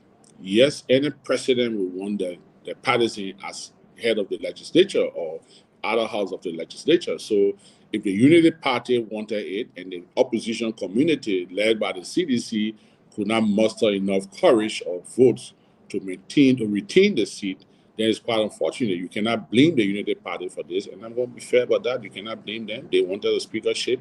Any ruling establishment would want to have the leadership role in the legislature, so they went for it, and he didn't vote. People voted for who they wanted today. 26 presidents voted for Mr. Ability. 42, I think, or 43 voted for Speaker Kuhn. And the end of the day, the process moved on. So again, the end of the day, Stanton, no pain, no gain.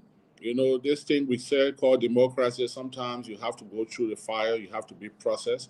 It's not an easy thing. It's not a bread and butter thing. So, you have to go through it. And I think what happened today, again, I'm excited. To be honest with you, I'm excited. I'm happy that the House has fully restored democracy. And I hope that Speaker Kuhn will work towards true reconciliation. I think he needs to reconcile the House, bring them together. Last night when I listened to former Speaker Kofa on the air, he admitted that he made some mistakes. And, like I was saying today in the conversation today, maybe if Speaker Kofa had appointed Richard Kuhn as chair of the executive or appointed someone from the Unity Party as chair on Ways and Means, maybe the fight wasn't going to come as early as it did. Now, I'll tell you something before I close on this, Stanton. In 2017, when we got elected after the first round and we all knew who was elected as representative, we called a meeting at a local hotel. All of us, both from Unity Party, CDC, Independent, and other political parties. And we had a meeting. And in that discussion, we agreed that, look, George Weah and Joseph Boyka are going to the second round, to the runoff election. If Unity Party wins the election, we should support a Unity Party candidate as Speaker of the House of Representatives and CDC candidate as Deputy Speaker of the House of Representatives. If CDC wins the election, we should support a CDC candidate as Speaker of the House and a Unity Party candidate as Deputy Speaker of the House. Then we should give CDC or Unity Party, whichever goes in the executive mansion, the chair on executive, but then the other party will co-chair. We did that with all the committees. All the committees we did. That had Prince Moe became Deputy Speaker before he was even elected in the House of Representatives. Buffer Chimo became Speaker amongst us even before he went for that election. Okay? Thomas Fala became Chair on Ways and Means even before he went for the election. Akaras Gray became Chair on the Executive before he went for the election. Edwin Snow became Chair on Foreign Affairs at the time before he went for the election. Funanti Kofa became chair on judiciary before the speaker was elected to appoint him. So we went down with everything. And we have our ups and downs. We have our difficult times. And yes, Buffer Chima had a lot of support from the ruling establishment, from the president, but that brought a lot of sanity to the House of Representatives. It helped a lot in governing the House. Speaker Kofa, former Speaker Kofa, I think one of his mistakes was that he had the winner-take-all approach. His people that supported him got the chunk of the pie. Some of them were chairing very strategic committee and co-chairing very strategic committee at the same time. And it brought, look, when you see legislators fighting standard, it's interest. I mean, when the prestigious committee, when you hold a committee, you go out there and say, look, in my case, in the Senate, I chair the committee on hydrocarbon, energy, and environment. So when you call that portfolio, you know, in terms of ranking, people respect you. People say, okay, there's a prestigious committee. So when you take all the committee from the opposition and just give it to your people, it hurts. And I think that hurt former Speaker Kofa. And I think learning from that mistake, I doubt if Speaker Kuhn would make the same mistake, especially with a very experienced Thomas Fowler sitting next to him as his deputy. I doubt if he'll make that mistake. I'm sure he'll be able to reconcile the House, put them back together so that they can work together for a better future of the House of Representatives.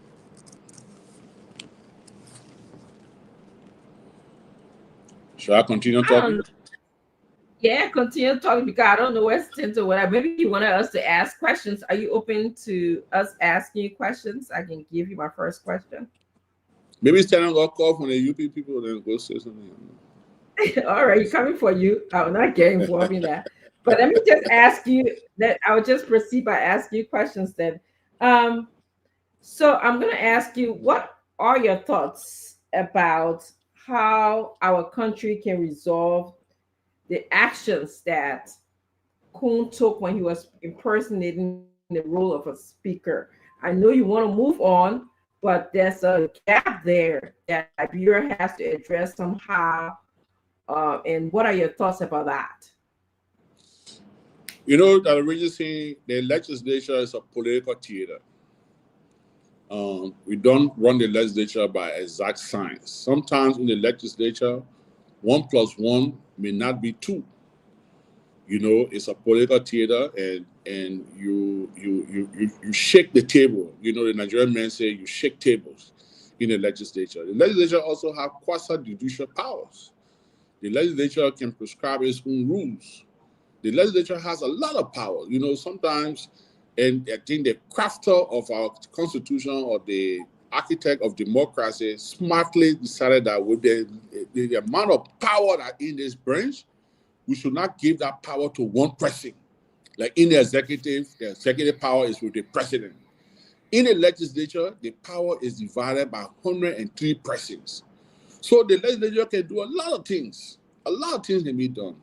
And whatever happened for me, I've been honest about this, I think the move today is a forward march. Because even my friend, Mr. Ability, if Mr. Ability felt that what happened in the past or what was going on was wrong, was illegal, I don't think he was going to take part in the election today. But I think he himself felt that, look, let's move this country forward and let's go through the process and subscribe to the process. When the votes were being counted and he found out that he didn't have the numbers, he publicly congratulated Speaker Kuhn. So we are at a stage that are already saying that, look, I'm here, I was speaker. And people who signed a resolution, and Mr. Councilor Gu here, much younger at the time, but he knows that story. He can follow up with. He has very, very vast experience in legislative politics, very, very sharp in legislative politics. So people who were instrumental in moving me, that were the frontliners, I had to come back to work and work with them. I had to work with them. For example, my friend Alex Tyler, the senator of Bomi County, he was the chair of Ways, Means, and Finance. Edward Ford, he was one of the ranking members in the House. They were the leaders that removed me, that sought my removal, that forced me to resign. But when I finally resigned and there was election for the speakership, I mobilized my bloc and voted for Alex Tyler to be speaker. I was the tiebreaker in that election because what I did, the Unity Party, Banaseli, was supporting Edward Ford. The opposition was supporting Alex Tyler. But then there was a dark horse in the race, Ama Sano from Bakolo County. He was from Labour Party chairing the Judiciary Committee. He was running. He could not win. He could not pull the votes, but he was a spoiler to other side.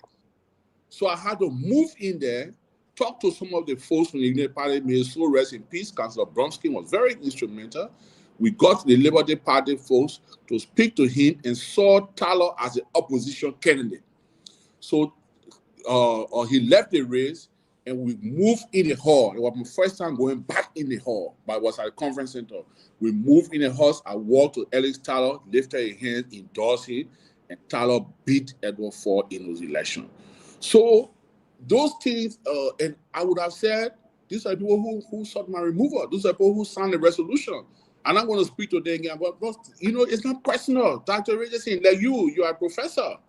So when the lawyers go to court, and Councillor Gu is here, his late uncle was one of the Liberia's best, unmatched. Councillor T.C. Gu, may his soul rest in peace. Thank God my sister is there. Her father was one of Liberia's best, Councillor Bayoga Jr., one of Liberia's best. And the two of them, and of course, Speaker Henry, who was also Speaker of the House for many years, his grandson is here. When lawyers go to court and they are arguing on behalf of their client, it's not personal. They get no beef to each other. They're defending the case. When the case is over, they shake hands, they laugh. I remember one time when I was prosecuted under Malansali, we used to go to court. When the lawyer then go to court, and TC Group go to court, he laughing with Michael right there, he laughing with Philip Benz then. They are first. But they men pay, they men defending all, then he's laughing to put that one prosecutor, I won't put in jail. But at the end of the day, you realize that it's not personal.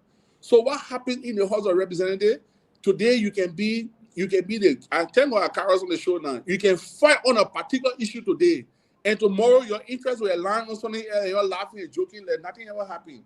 So take it from me, Dr. Richardson. By Thursday, by next week, you will see the majority people, there will be nothing called majority and minority anymore. You will see people laughing, joking, and you who not in politics, you will get vexed. Oh, you're wasting our time for all these Mondays.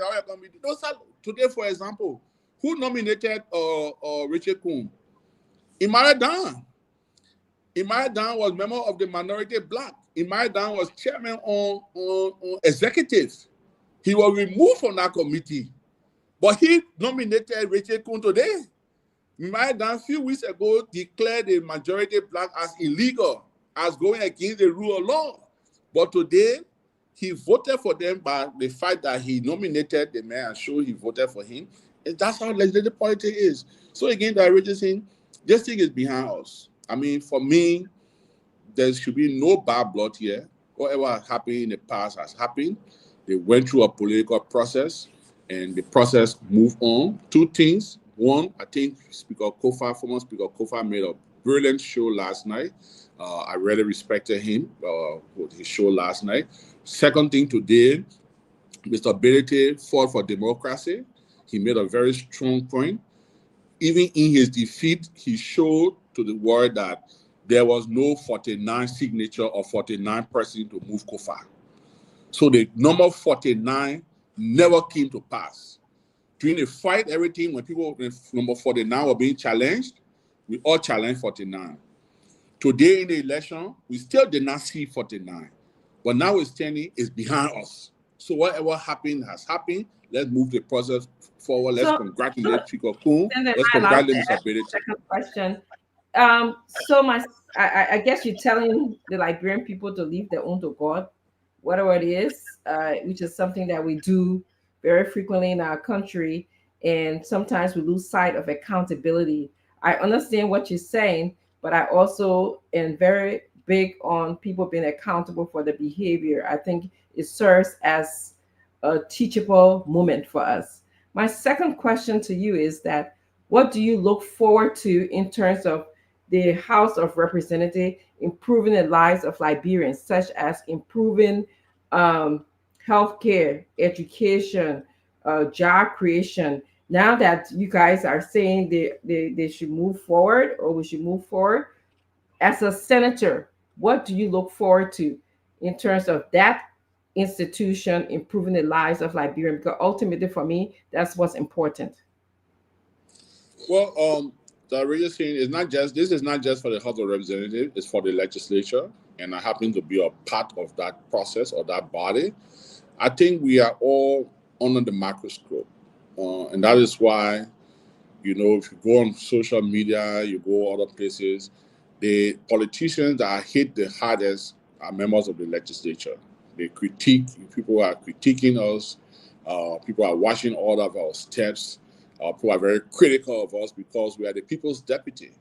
We are elected to represent the interests of the people. And sometimes when we seem to fall short of that representation, we get criticized, we get whipped by the public.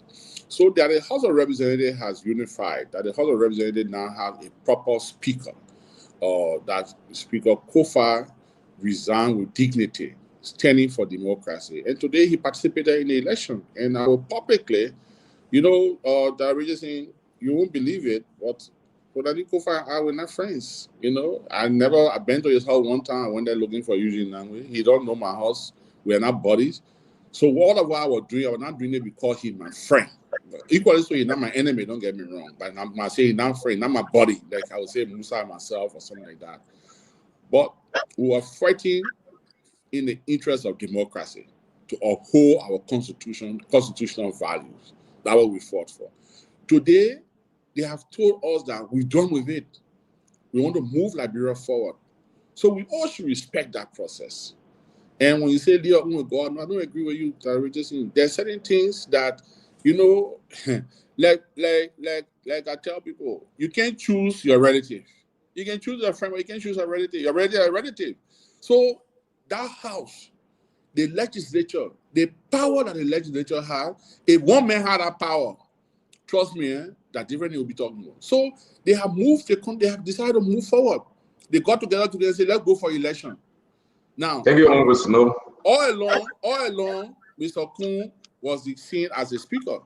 But today, in line with the Supreme Court ruling and thanks to Spoon, let me publicly thank Spoon because I think the pressure that came from this network also made the majority black to go for election. And today he stepped down.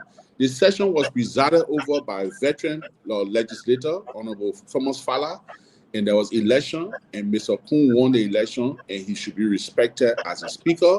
Thank you. You Can move the process forward. But Honorable Chairman, thank you. I beg you, Dr. Richardson, let's leave it at mine. I beg you, we'll come back with the second round. Let me bring in Councilor Gu.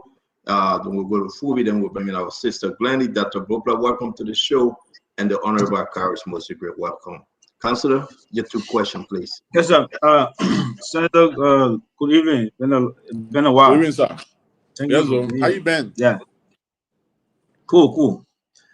Senator, I'm concerned about one thing. The role that the executive play. Now we have a situation where Mr. Representative Kun and the 42 other lawmakers had to resubmit themselves to the normal, legal process of having Representative Kun formally and legally elected as the speaker. But the issue of majority members ganging themselves up and saying they don't want the speaker, proceeding to do the same thing that Representative Kun and the majority bloc did. In the event, we have a president that will also give support to that process. I mean, don't you think that this, the way this matter came to a conclusion, it still creates, that there's still room for the repeat in the future? Maybe it will not be under this regime, but under another regime, where the president will say, well, okay, I'll give support to whoever has the number and we'll move ahead. Don't you think so? We'll stand the risks of experiencing it again? You are right, Councillor. You are very right. Now, and since I'm happy you asked this question, and since you are a lawyer, I'm sure you will help to lead me in this process since I'm not a lawyer. But if you read the Supreme Court opinion, when the Supreme Court spoke of the minority bloc, they said to Speaker Kofa, you came and said the Constitution says when fewer members meet, you should compel the others to join you to form a quorum. You can adjourn with fewer members, and, you should get people to come to form a quorum. I mean, I'm just paraphrasing it. Now, the Supreme Court said there are no enabling statutes that you have come up with in your rules to tell us how do you compare the people to come to session. It's in the Supreme Court ruling. So you say that the Constitution says these are true. But the Constitution is a general principle of the law of the land. But there are enabling statutes to support those ambiguities or those clauses in the Constitution for the general governance of the country. So one of the things I will advise Speaker Kun to do now is to revisit the House's rule.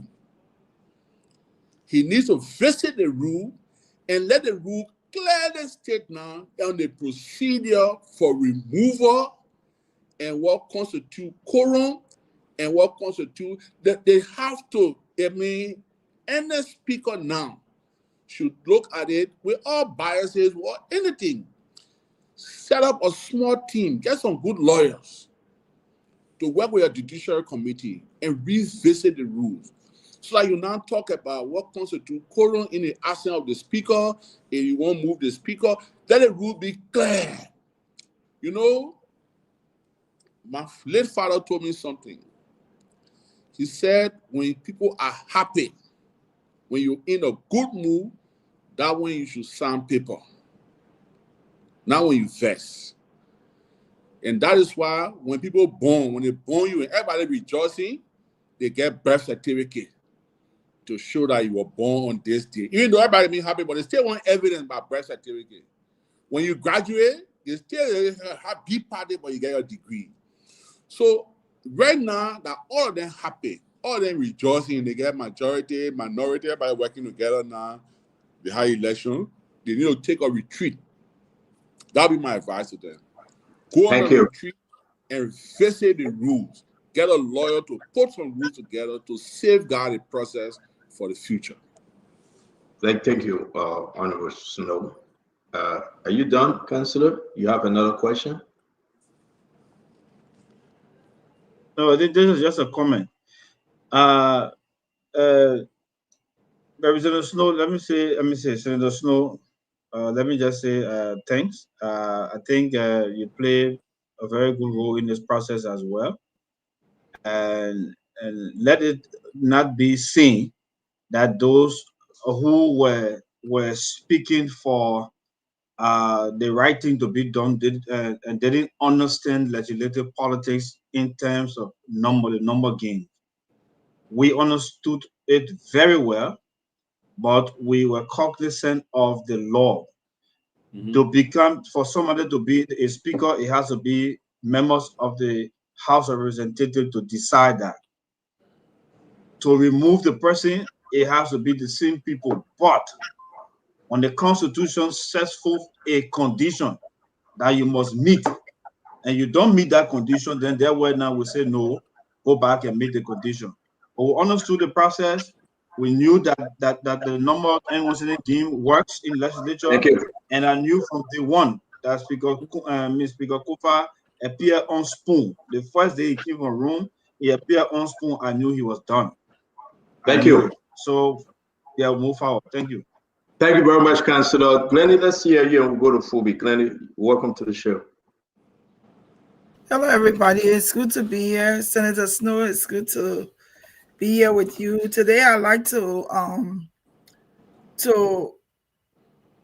put in my memory that it was a historic day for Liberia. No matter what side of the aisle we're on, democracy was played. And what is said to some of us who don't want to follow the law is that you will go all around the circle, you'll come back to doing the right thing. And the right thing was done today. And so Honorable Kun is the speaker because he was elected. So all of the other noise and stuff we're making before, we came back to exactly what the Supreme Court said, what they wanted to happen, and that was happening today. But my question to you is this: what will be the first thing that Honorable Kuhn should do, considering the different roles he played? Because there are also some illegality as to his speakership, illegality to the breaking down of those things that we saw him do that we did not expect a lawmaker to do. What should he do in his first instance now that he's speaker? He's the legitimate speaker of Liberia. You know, Big Sister, again, I will say to you, the House is at a stage where they should not look in the rear view mirror. Doing that will not help them, because you could accuse Speaker Kuhn of breaking down doors. Maybe I didn't see that, but since you are a member of the majority black, will say that. But then Speaker Kuhn too could accuse Melvin Coles and other people of doing things, and then you start polling and holding. I think what the House needs right now is genuine reconciliation. And I will propose a retreat. You know, there are veterans in this town, always making it clear on the show. You have people that like coming in with, even Akara will be right on your show, yeah. People take Akara for granted. Akara is one of the smartest persons you can talk to when it comes to legislative politics. You have Akaras here. You got Clarence Massaquoi. You know, you got people that are Edwin Jua, James Barney, Commander Winston, Dan Morales, or John Balut. So, look, only the man who owns goat can talk goat flour. You can carry the reverend and the imam for opening and closing prayer and some counseling, yes. But you need former legislator, veteran, former and current, that have been through this crisis before. You get me, Edwin Snow, you get Ellis Tyler, you get Emmanuel Nokwe. You got people here that have been through these things before. It's time, if I was Speaker Kuhn today, by Thursday, we'll call for a retreat. You get veteran politicians, former lawmakers, you can even invite foreign experts, you can get funding from the UN system for this. Call for a retreat and do soul searching. What happened? Get Fonanti Kofa, one of the facilitators.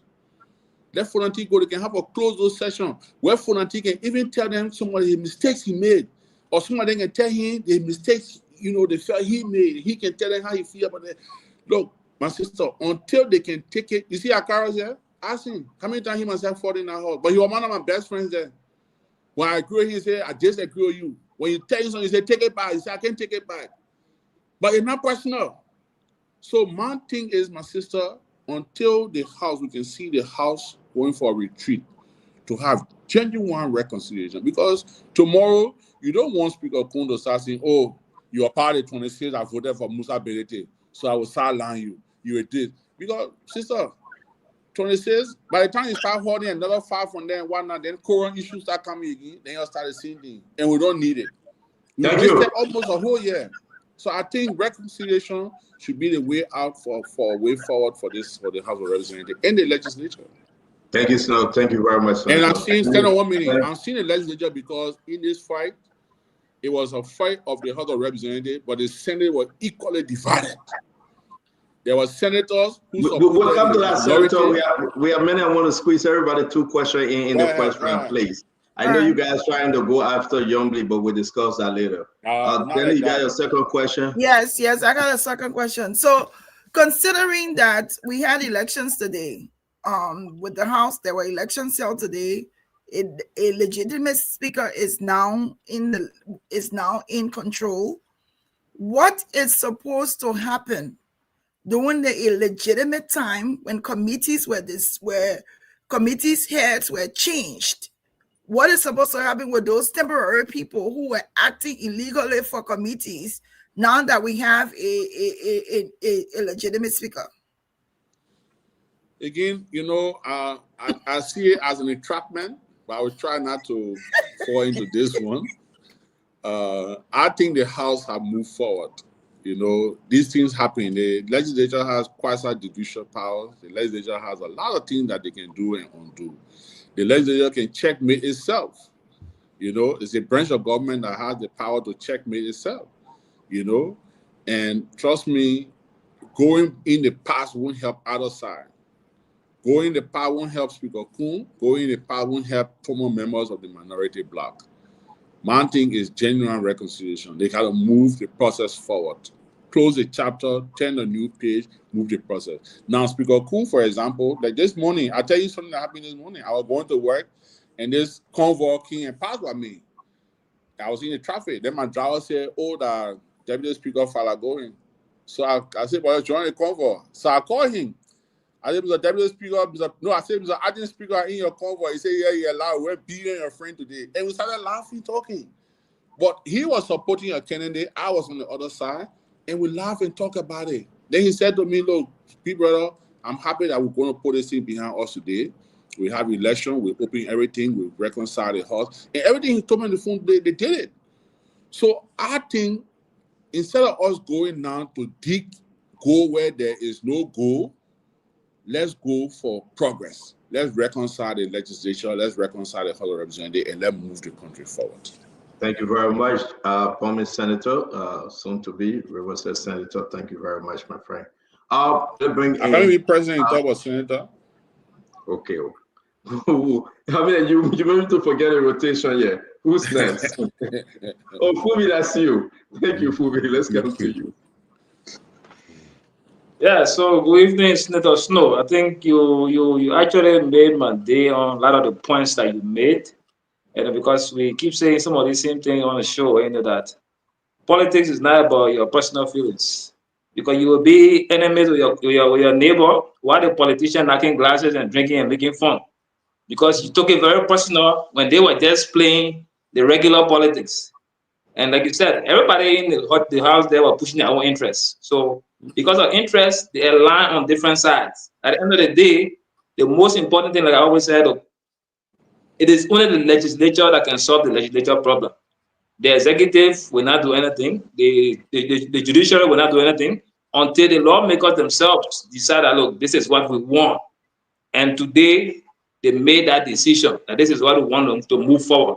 And they ended the crisis. All the hauling and pulling that was done, and they ended the crisis. On the issue of the 49, there were people that supported Kofa that also signed a resolution. So that's why the 49, you didn't see it for Kunsa today, like Thomas Goshua, like Ruki Barry, all the people signed up their signature on a resolution that brought up that removal.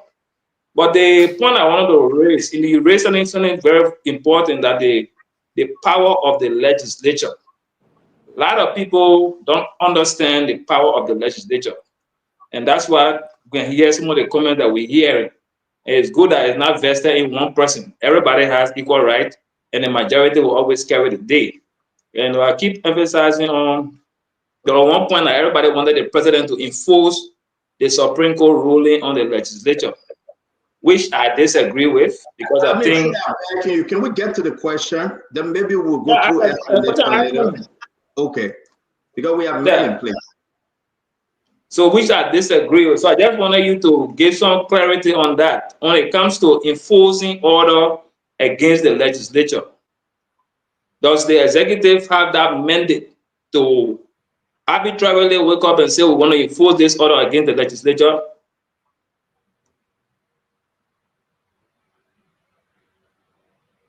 You're muted, Senator. Can you please unmute? I mean, to force you on the legislature is a hard thing to do.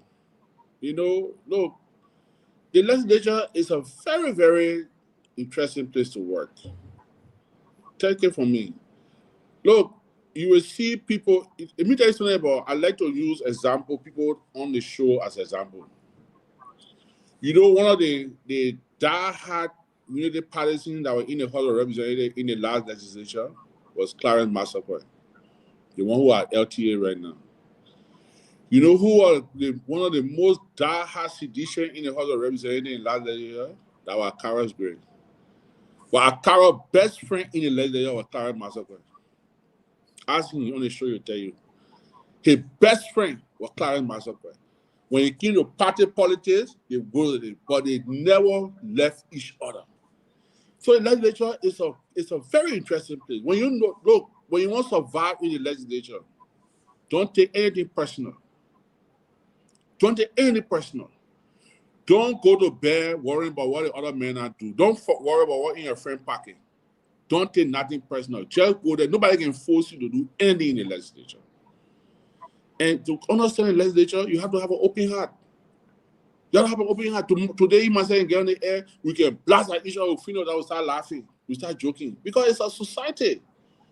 So again, come here, to force anybody in the legislature to do anything, I believe, from what I saw today, I may be wrong, but what I saw today, I think they have put it behind them. They're going to move forward. They just need to go for a retreat, close door among themselves, trash their differences, and move the house forward.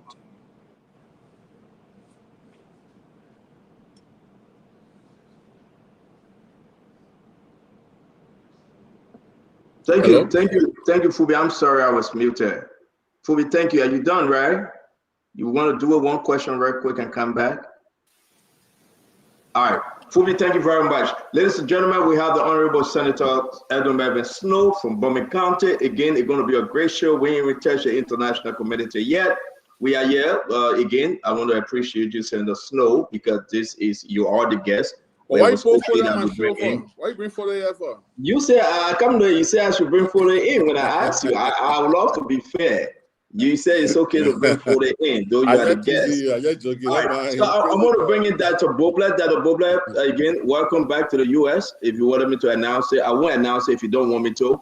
But I want to say thank you for joining us from the U.S., Dr. Boblet. Welcome to the show. I mean, I don't know what we're doing here, man. That's it. So good evening to all my friends, Senator. Good evening. Thank you for being here. Honorable Fambolet, thank you for being here. I have an observation and then a question. Here's my observation. I think today we all need to step back and ask ourselves what happened. Today was the end of a nightmarish part of legislative history. Today, beginning of a new season. We went through a difficult time, an uncomfortable time, and in many cases, a shameful time. Today, though, we turn the page and we start anew. The challenge for us now is to learn from everything that's happened. And so, moving forward, Senator made a good point about, he was asked about, what to do first. He said reconciliation. I totally agree with Senator Snow. The path to that, though, is different for me. True reconciliation starts with me. If I want to reconcile with people, I can't call a whole committee of Palawa. I need to speak to people directly. I think the Honorable Kuhn, our news speaker, should do three things. First, he should apologize to the people of the Republic for his role, however it was, in all that happened. For his poor judgment at times, he should say to the people, I'm sorry. These things will not happen again. And then he should look around him and across the aisle, the people who opposed him here, there, whenever, and say to them, it's over. I will be your speaker. I will serve everybody's interest. I need you. We're in this together. The Republic is depending on us. Let's work together. I give you my commitment. And then finally, I would like to see the new speaker either initiate, facilitate, or encourage or legislation or some kind of budgetary reallocation for education that addresses two specific areas. One, chairs for all of our children in all of our counties. I've been there, there are plenty of schools that don't have chairs for students to sit on. And lunch for all the public schools in all of our counties. And then we, the citizens from these counties, will use our own resources and we'll go and inspect what we expect to make sure at least those two things our students have. So that observation brings me to a question for Senator Snow, and I'm glad Honorable Famula is here too. because the legislature and all of these things, when they propose the honorable senator, it goes from the lower house to the upper house for concurrence, and then it moves forward. If it's a legislation, would you support a legislation that reallocates money specifically just for these two areas in the education sector? One, chairs for all of our students in all of our public schools, and two, lunch for all of our public schools across the republic. And this question actually is for the senator and Honorable Family Senator. You first. You muted, Senator. You muted. You're muted. Doug, you just hit the ball. Nobody will oppose such a brilliant idea, and I think we must commend you for that. I think that's something that we should run with, and I fully support that. I would definitely run for that, and I support that. Thank you, sir. Honorable Family, I'll give you a shot. First thing I would like to say thank you again, and to the big brother, Senator Snow. As it has a big brother, I think. Congratulations. Yeah, that's the process. That's the political process. It's not anything personal. It's all about the good of the country. I listen to you, although I have not been given the opportunity to lay out some of the issues I wanted to stress on. But I would like to say to you, all of us in the legislature, we are one way or the other trying to improve local community schools. And it will be a very important interest of all of us to support any ideas that will go about purchasing additional armchairs. But let me say this to you. I think every year the Ministry of Education will always have some of these things covered. But with the minimum revenue envelope we have, sometimes it might not have a major impact in the country. But I support such an idea, and I believe it's in the right direction. All right, thank you. Okay. Did you ask your two questions, Dr. Brooklyn, or was that? Are you? No, I just had an observation and a question. I'm done. Okay, I have one question, one observation. Okay. Fubi, did you ask your question yet? I'm sorry. I just okay. Yeah, Well, then we're it's gonna me. It's your turn, Mr. Patrick. I think Gray. I think it's kind of Gray. Honorable Gray. Occurrence and then VP. Yeah. And then VP. Okay, thank you. And our guest tonight, Senator Edwin Snow. So that's who the question should be directed to. Okay. I believe that Representative Famler is also a panelist here, and then he will ask this question to Honorable Snow as well. So thank you, everyone. Go ahead, Honorable Gray. Thank you very much. I want to say good evening to all. And I honestly struck very important points. In the legislature, it's not a game of animosity. Not even just the legislature, but in the political arena, it should not be a game of animosity or bitterness. Because even your worst enemies can become your best friend in politics depending on interest. From President Salif time to President Weah time. I've seen some of the people who said the worst thing about them still being incorporated into the system and have interaction with them because of interest, political interest. And people don't hold politics. You know, you said something also that Larry Masako is an open secret, my best friend in the legislature. Okay? The only demarcation we had upon in time when I gave my CDC moving in Unity Party move Judah.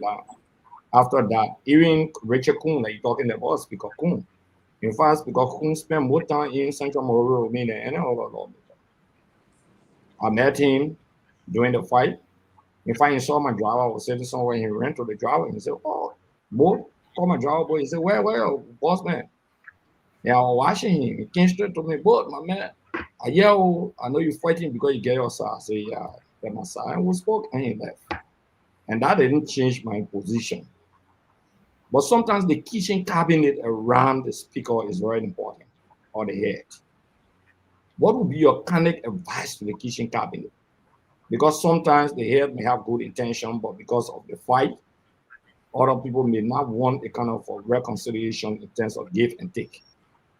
Even the absence of of meeting. So my first question is, what is your recommendation, or what are your recommendations to the kitchen cabinet? And I'm happy my man Fode is on the show to listen to this response. But every leader will always have radicals in the inner circle. Every leader. You have people sometimes, for lack of better words, that may be overzealous. You may be people that will be overly protective of the establishment. Every leader should make a decision in your closet. When you listen to all the views, like Dr. Brober said, when you want to reconcile, you got to start with yourself. So you listen to all the views and you go by yourself in your secret place after maybe your prayer, or after eating, or when you get in the morning, you're in the shower, you're in the restroom, and you say, what is the best way to do it? You cannot be a leader and an activist at the same time. You got to choose one. Speaker Kun is the third man in the Republic. He's in national leadership. Everything that happened up to yesterday, that were political high grade, who are tossing us on his head, we show the men we can do it. Today, they legitimize that. It's like you and woman going, oh, you get 10 children, but you ain't go to the altar, you ain't marry, like that. Everybody, oh, the man, where we go get 10 children. But today, they went down to the altar and they legitimize it. So, moving forward, Speaker Kun now have to say, look, number one, I cannot afford Can to you make... get that parable one more time? I didn't get that parable. Can you say that parable one more time? You're not on the show. Don't eat the table from the back. So, Speaker Kun now will say, look, I need to put this house in order. Yes, Foley family fought for me. He was always on the show.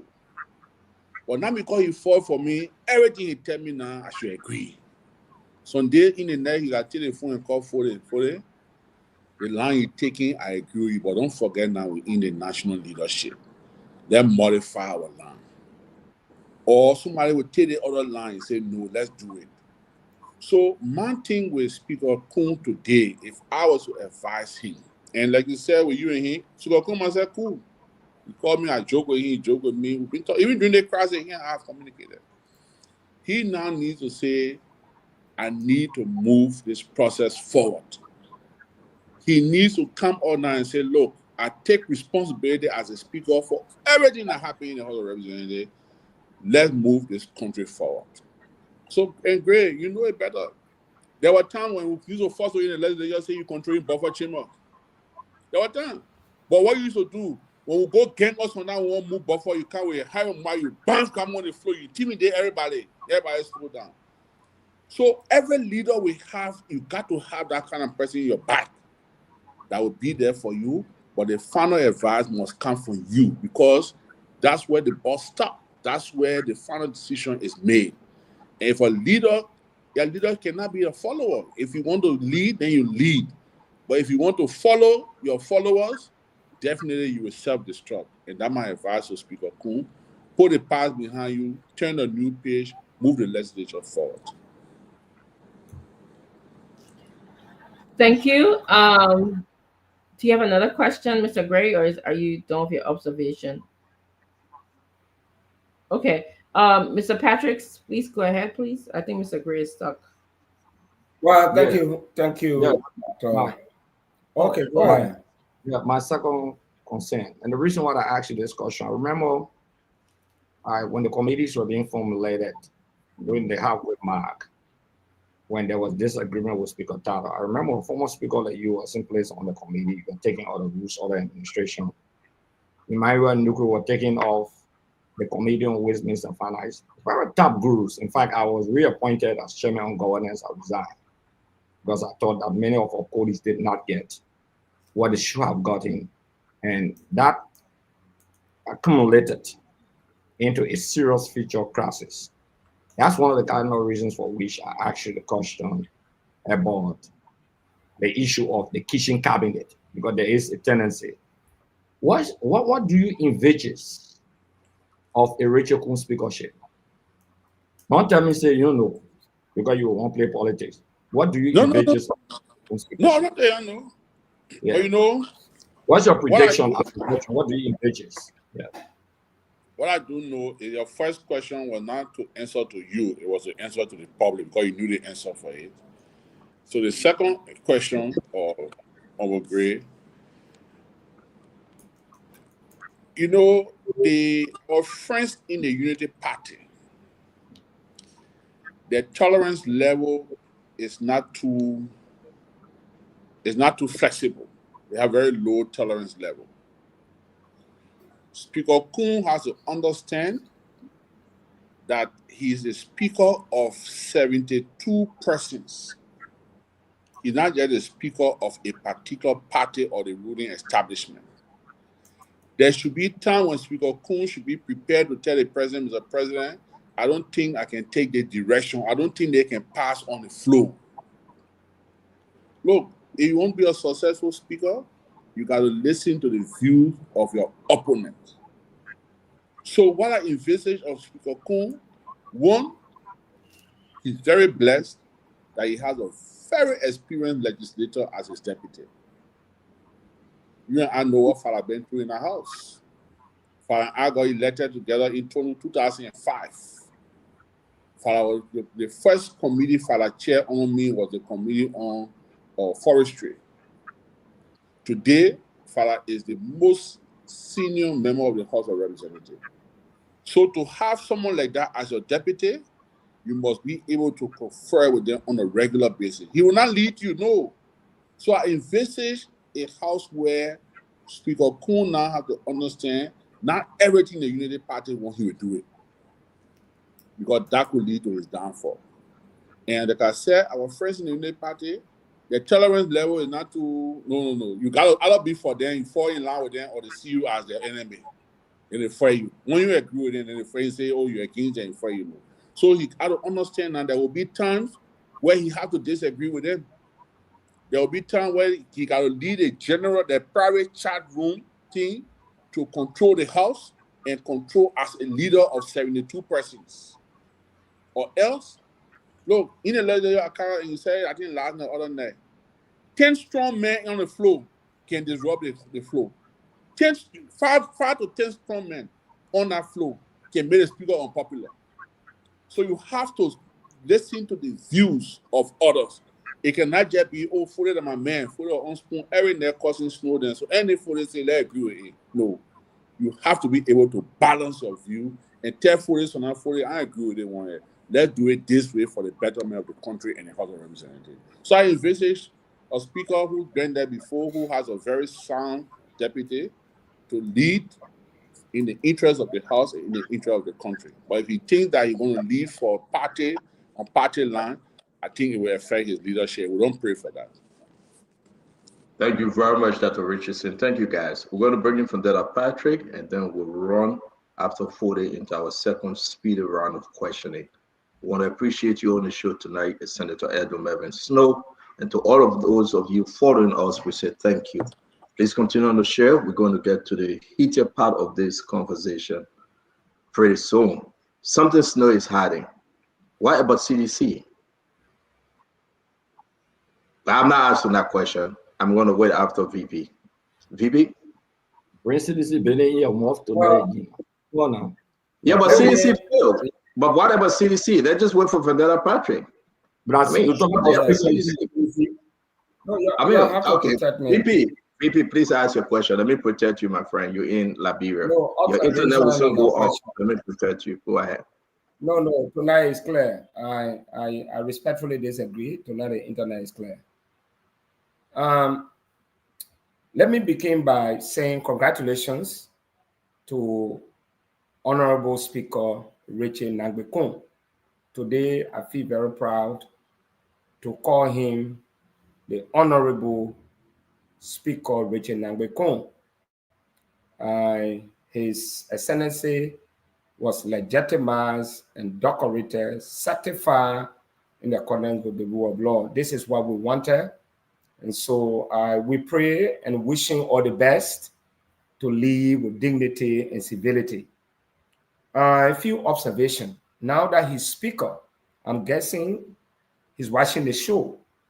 The national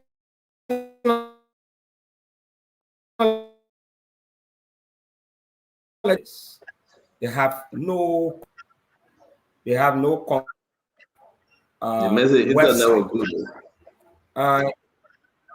if you're interacting with other legislators or parliamentarians around the world, there's something they call online presence. And this is good for all of them. Thank God that for the family is here. If you are communicating with a senator in the United States Congress, or maybe the British Parliament, or maybe European Parliament, the first thing these people do is to Google you. If you have no online presence, the position you hold, the legislation you pass, your role, sometimes it appears, you appear to them like you are not a serious-minded person. Because as a legislator, you must have your website, not just for public, reading, but people want to make research about you. So I'm encouraging you got a lot of money. Hire some of the best IT company to build the entire legislature. House of Representative, a person, House of Senate. Thank God Honorable Snow is here. We want to read about you people.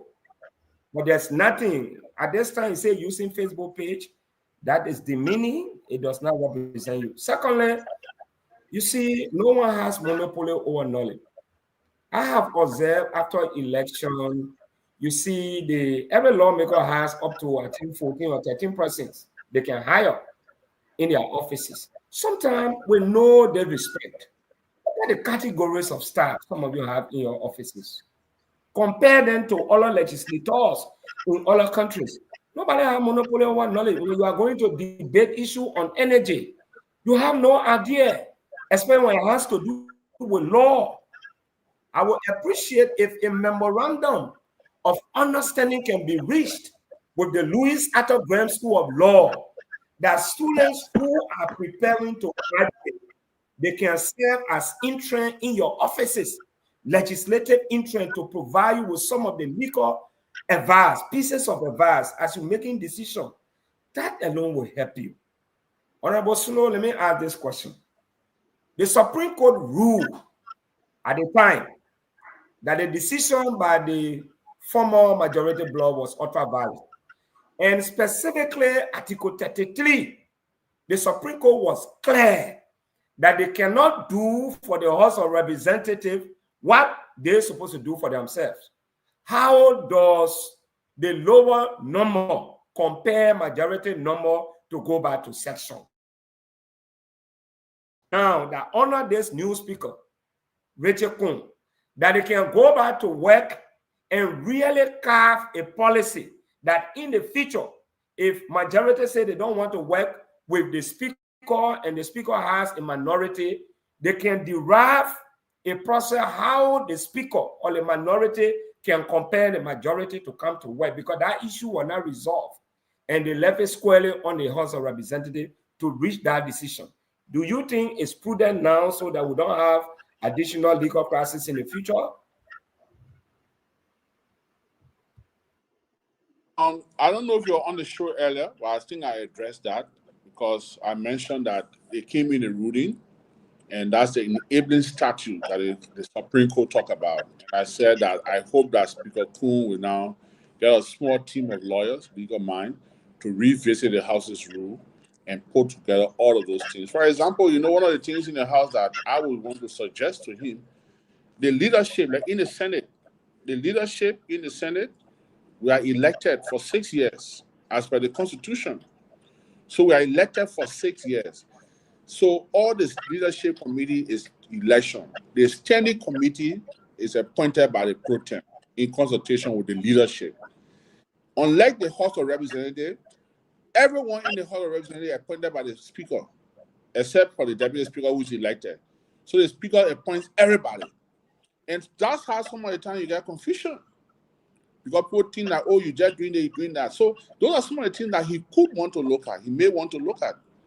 But again, you can't tell him how to run the House. I hope that the speaker will learn from Edwin Snow's mistake. He will learn from Alex Tyler's mistake. He will learn from Fulanti Kofa. So he's blessed. he can go through the playbooks of the 3 former speakers that were forced to resign and see how he can learn from their playbook and make the correct decisions. Thank you very much, Honorable Edward Melvin Snow. We're going to get into the second round. Sorry that for the formula went off. Hope to have him back. Ladies and gentlemen, we have the Senator from Bowman County, Edwin Snow. Edwin Snow, you supported CDC in 2023. The former President George Manawiya is your brother. He's your friend. Musa Hassambeliti, Fanatic Kofa, somehow, they are all connected to you. You're a veteran when it comes to this business. What's the downsides here for an opposition party like CDC? One, since after the election, they have never won any election. Grand Jida, Jeremiah Sokan, he ran as an independent. CDC didn't put anybody in that race. He supported Richard Kuhn. We went to Lofa. They beat CDC. Nimba 1 with Senator Yan Twine. They beat CDC. Nimba 2 with Senator Samakoga. They beat CDC. Here come there another election. CDC said, we got the numbers. We got our people. What's going on with this political party? They have never restored since 2023. They are in dismay. They are in complete oblivion. We just want to put them in a. Excuse me now, Honorable Greg, you will have your turn. No, Greg, let me ask my question, my man. Greg, you will not tell me what we're discussing. Greg, I will ask my question today. Okay, any question? Honorable Snow, please stay with me, right? You can ask any question in this word. Okay. Ask a question from Paris, France. He will answer it. I beg you. Yeah, you and myself, we are not friends on the show today. Because the biggest opposition, I mean, you are interrupting the show now in the face of our dear sister there. Here, you are interrupting the show. No, not my sympathy on the show. No, but I beg you now, my man. You trying to mess our show up. Today and the way forward for you to come and change the topic in the middle of the game is wrong. So, but you're not the one that invited Edwin Snow. No, but we know about the invitation. You didn't exactly. With our restriction. Snow, did I give you any restriction? No, did I give you any restriction, Grave? I beg you, as an honorable man, you're trying to disrupt our program, man. Please, beg you. Honorable to say the man. No, you said as an honorable man, Dr. Buble said, look at you, Grave, please. Please. Grave, why are you afraid? Why are you afraid? No, why are you afraid? Yes, you are. Yes, you are. So let me go back to the Honorable Snow. Honorable Snow, let's have this conversation today. The biggest opposition party of today, right? Every part, every situation, they have broken their arms, they have broken their legs, they have no more willpower to control the group, to control the unit. Here we are today. They said we stood up for Fanatic Kofa. No, they let Fanatic down. He resigned. They said we got the vote, Musa Belete. We are supporting you. You will win this thing. The very same people that said they were supporting Musa Belete, they went 3 with Susu in Nimba. Musa Belete was forced to concur because they needed no argument. Today, they did the same thing to Musa Belete. No one sedition supported Musa Belete in this fight. What's the problem with your friend and brother political party?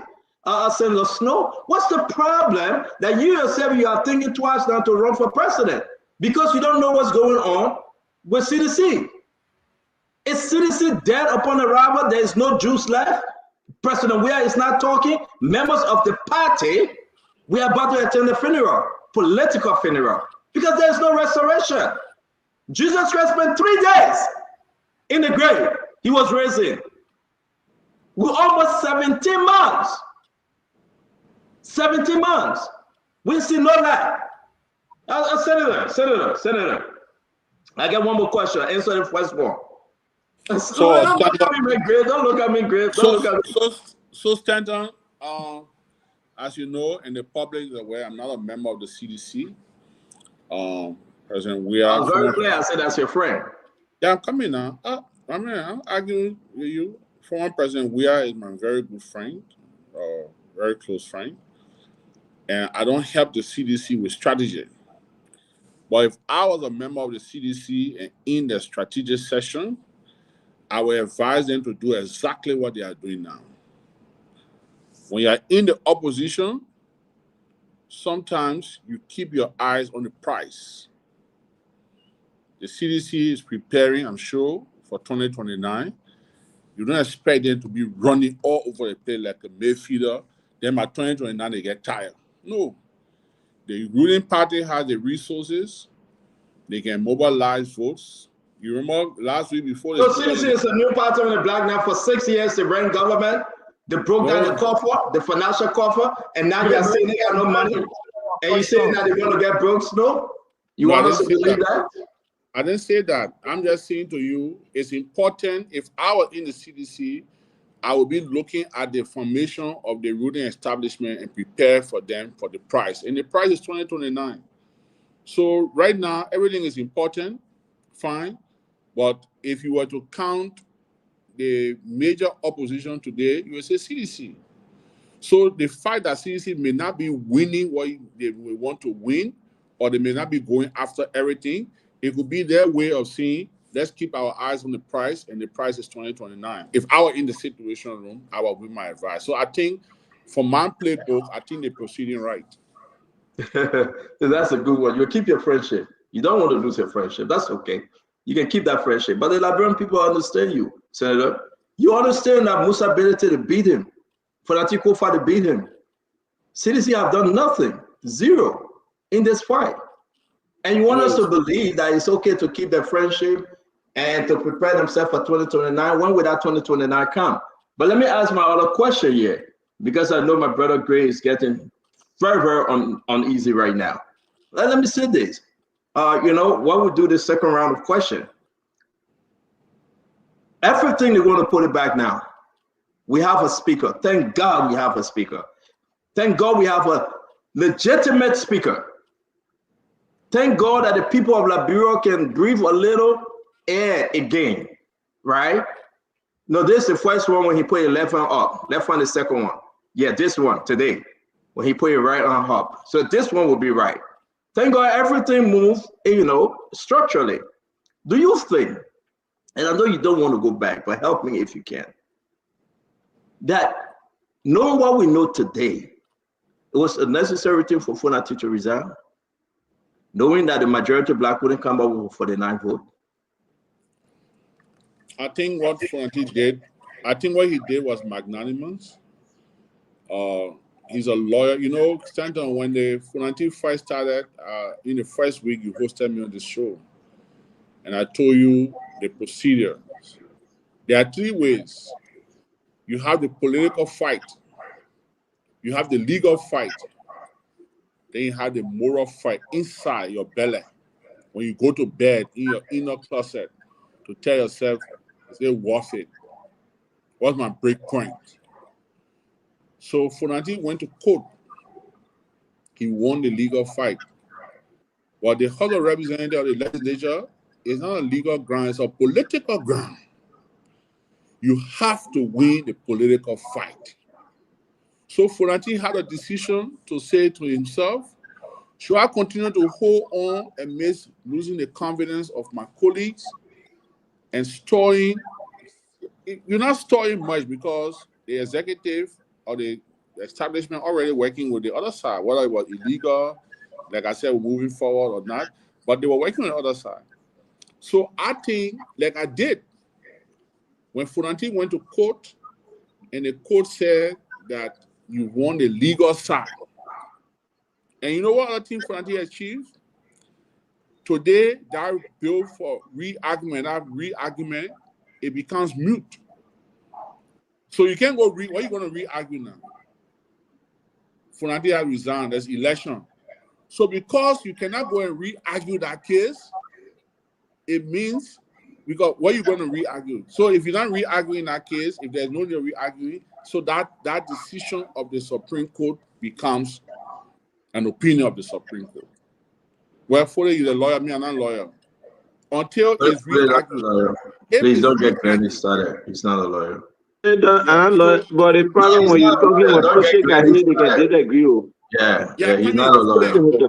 This is an intellectual platform. Yeah, maybe you're not getting my point. So I'm saying to you, if the two lawyers no longer pursue that case to be heard and there's no, is withdrawn or is not heard, then it becomes an opinion. Something here, we got to go right quick. We got to bring the other guys. I don't want to waste time. My last thing here, then we'll go to 40. Let's talk about the Chief Justice. Chief Justice CNU. What say you about her performance through this fight? What say you about her resilience? What say you about the decision that she and her colleagues took to say, no, we will remain with the law? Talk to us. You know, Stanton, it's public knowledge that I was married to the Chief Justice. She's my ex-wife. The Chief Justice, I've known the Chief Justice, Shannon JPU, for more than 30 years. I've known her. I know her very well. And if there's one Liberian woman that I would tell you that I can speak of from my heart that I know and defend her character, would be the character of Chief Justice Sianeyo. That woman is God-fearing. That woman believes in justice. That woman respects the rule of law and she knows the law. So when she did her ruling and all of the different accusations, she went to Dubai, she went to the other place, Snow went to Dubai. She and myself never in Dubai together. Never. Never. So all the different accusations people were making, people are laughing about it because she's my ex-wife, that's true. But I know her character and she's not a person that will accept bribe. She has dignity. So when I heard people trying to tarnish her reputation, but there's the same Chief Justice that rule, and when they say auto viral, others say, oh, it's not clear. Now the same ruling king clearer, they will say, oh no, she took bribe. And you know, it's a sad thing, Stanton, when people try to tarnish people's reputation with all evidence. They say the Chief Justice Musa Belede went to England. The Chief Justice went to Dubai. Snow went to Dubai. So if the Chief Justice, which I know she would never accept bribe, if she would never accept bribe of Musa Belede, they had to go to England and Dubai to take bribe. So I can say, still in closing, that the Chief Justice is God-fearing. That's a woman that every month, Stanton, every month that woman takes 10% of her salary and pay her tithes to her church. Which church? Which church? Former Better is now called Harvest. Can she join my church? But that's okay. I mean, can she join my church for that 10%? So ranking member of her church. So the matter of fact, Mother's Day, I think she even preached on Mother's Day. Amen. So she attends a church, Harvest International, is on Jamaica Road. That's her church. That woman, Stanton, she reads her Bible religiously every morning. She opens the Bible. That one knows the Bible from the first to the last chapter. Amen. Every night she says her prayer, and she has nothing to be afraid of. I can look that one person, she's my ex, but I can come in defense of her character any day without any second thought. Why you say repeating she's my ex? You got somebody else listen to you? The whole world listen to me. I can't go like. Why you say repeating she's my ex? But stand on. The whole world, the woman left me. She said, "Oh, not cool, man. She divorced me." Some are lies. Okay, you not told you. She said, "Oh, not cool." That how cool she is that she left me because I was misbehaving, but we still friends. Stand on, and I can just tell you, no, stand on. Me, look, one of the best women you can deal with when it comes to processes, administration, and leadership are the Liberian women. And if you just had 5 of those kind of people. And people are accusing the Chief Justice. You know how the Supreme Court bench work, and 4 days here, maybe you'll shake your head on that one again. But when an opinion is drafted, so when a case is heard, for example, most high-profile cases goes to the Chief Justice. So once a case has a lot of public interest, national issue, it's assigned to the, because for now it's called the Yo's bench. So she's the Chief Justice. So when you draft your opinion, you share it with the 4 other justices, and every one of them have the right to make input. And if the person don't agree, they can write a dissent, or they can write a concurrent, but not fully, maybe agree with your conclusion, but they agree with the substance, how you got to the conclusion. Okay? 4 of them signed that judgment. I mean, signed the opinion. So people can say, oh, the thing was authored by the Chief Justice. The Chief Justice took bribe. You guys change eto locally. I mean, we got to go. You got Senator, we got to go. We got one of those. Senator, we got to make enough time of that. We got one of those that were accusing you of taking a trip to Dubai with your ex. It's for the family. He's here. He called me. I can say it. He said Snow took a trip, and we don't understand our. Don't spoil the show tonight. Don't spoil the show. I beg you. Don't bring a crew added to you yet. Don't spoil the show. Fully welcome to the show. So thank you again, Stanton. The first thing, if I want to accuse Senator Snow on anything, I should do it on the basis of facts. Senator Snow is a big brother in our politics, whether I love it or not. We share a lot of things in common. All of us came from Calcutta. He came from one of the high school in Calcutta. I came from one of the high school in Calcutta. I respect him for that. And I would not want to, irrespective of political difference, I would not want to look down and say things that I believe are not factual. But I think today is a special day in our country. All of the different sides has been able to bend a little backward to work and accept the will of the Liberian people. I feel strongly that it is time for all of us to reflect better and put the country above personal interest, and ensure that we can foster a more reconciliatory path in the House. I saw that today when we gathered as members of the lower house, where we were able to greet each other. We started that reconciliatory process. We started reaching out. It was the first time for over 6 months for us to sit under the same roof as a body. It started a little bit tense, but as the process went on, legislative work and our usual activities started to fall in. You observe lawmakers started reaching out to their colleagues, even in the face of their disagreement. And I can say for free, the politics will be there. But all of us, it is on our shoulder to ensure that we can unite the House. I have been one of the persons within that have always argued that you cannot run the House divided.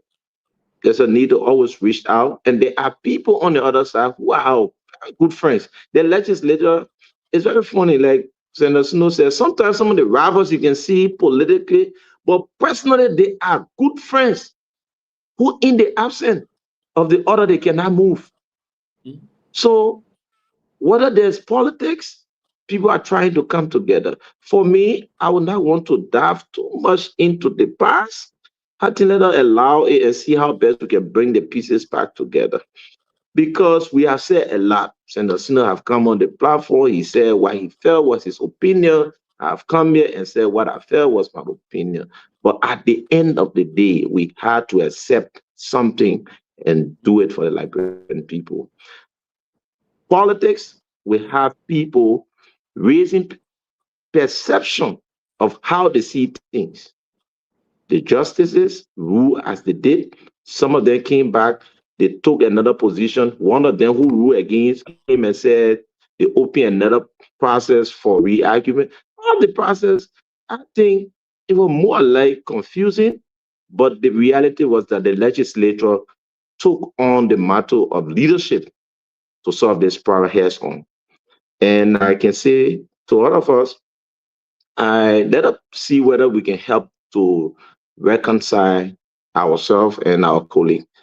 We are trying to reach out, and I can assure you that the Cone's leadership, in my mind, would be a leadership of collaboration, of ensuring that the interests of the Liberian people can be placed on the highest agenda, that we all can fight for it.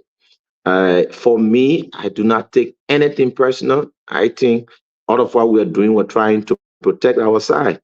Because I usually see, Stanton, that when I sit opposite any individual or you and write 6, on the other side, Stanton, you will see 9. Where I sit, I'm saying 6. Realistically, you are just not wrong.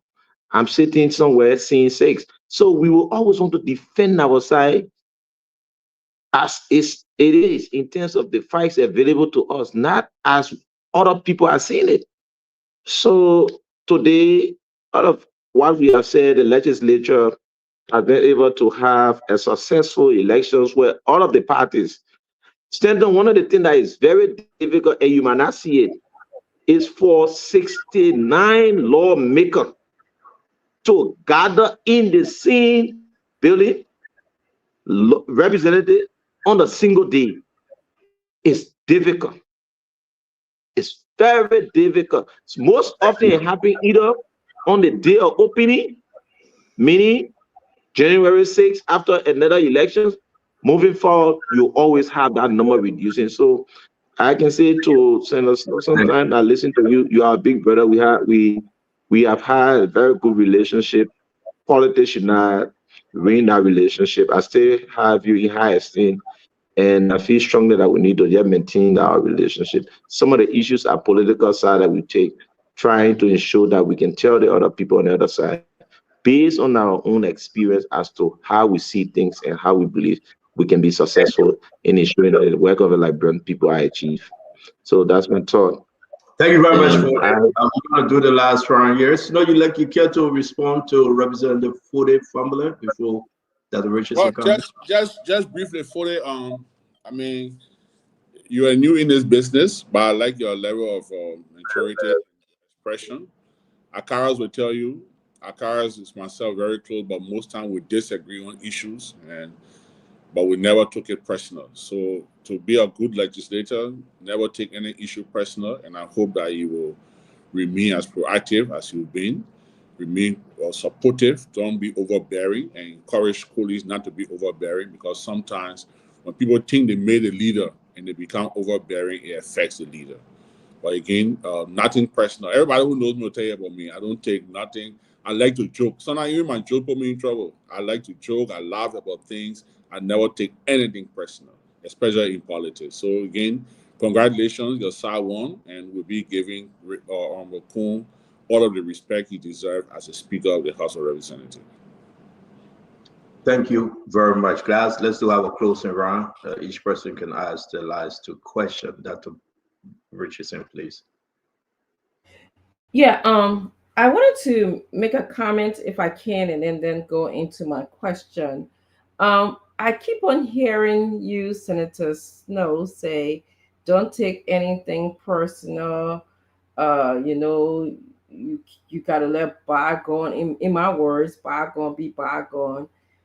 And I can see from a personal relationship, it makes sense because you're trying to maintain a relationship, you're trying to work things out with whoever you're working with.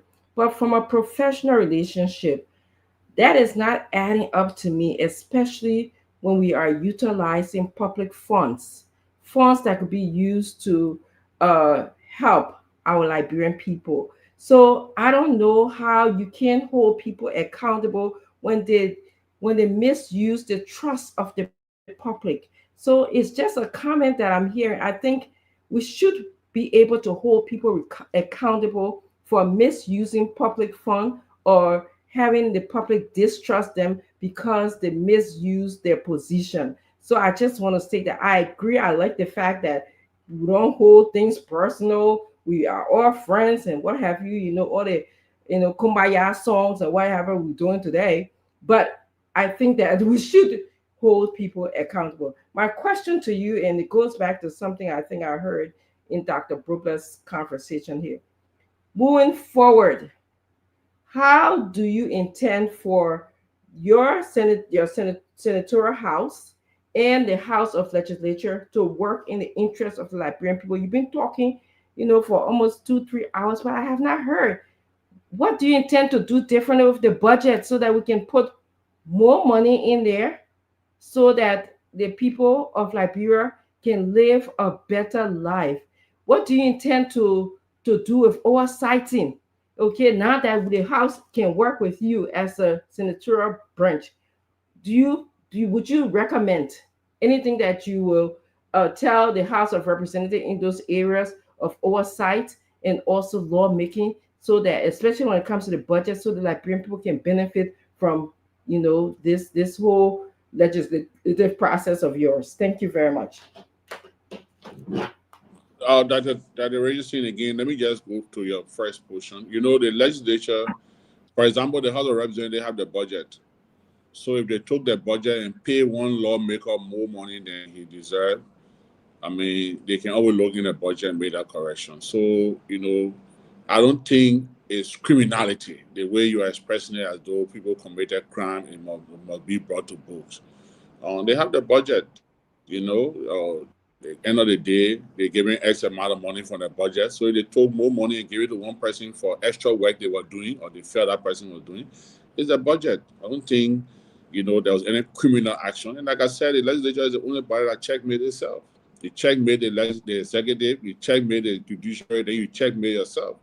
So it's a hard thing, to be honest with you.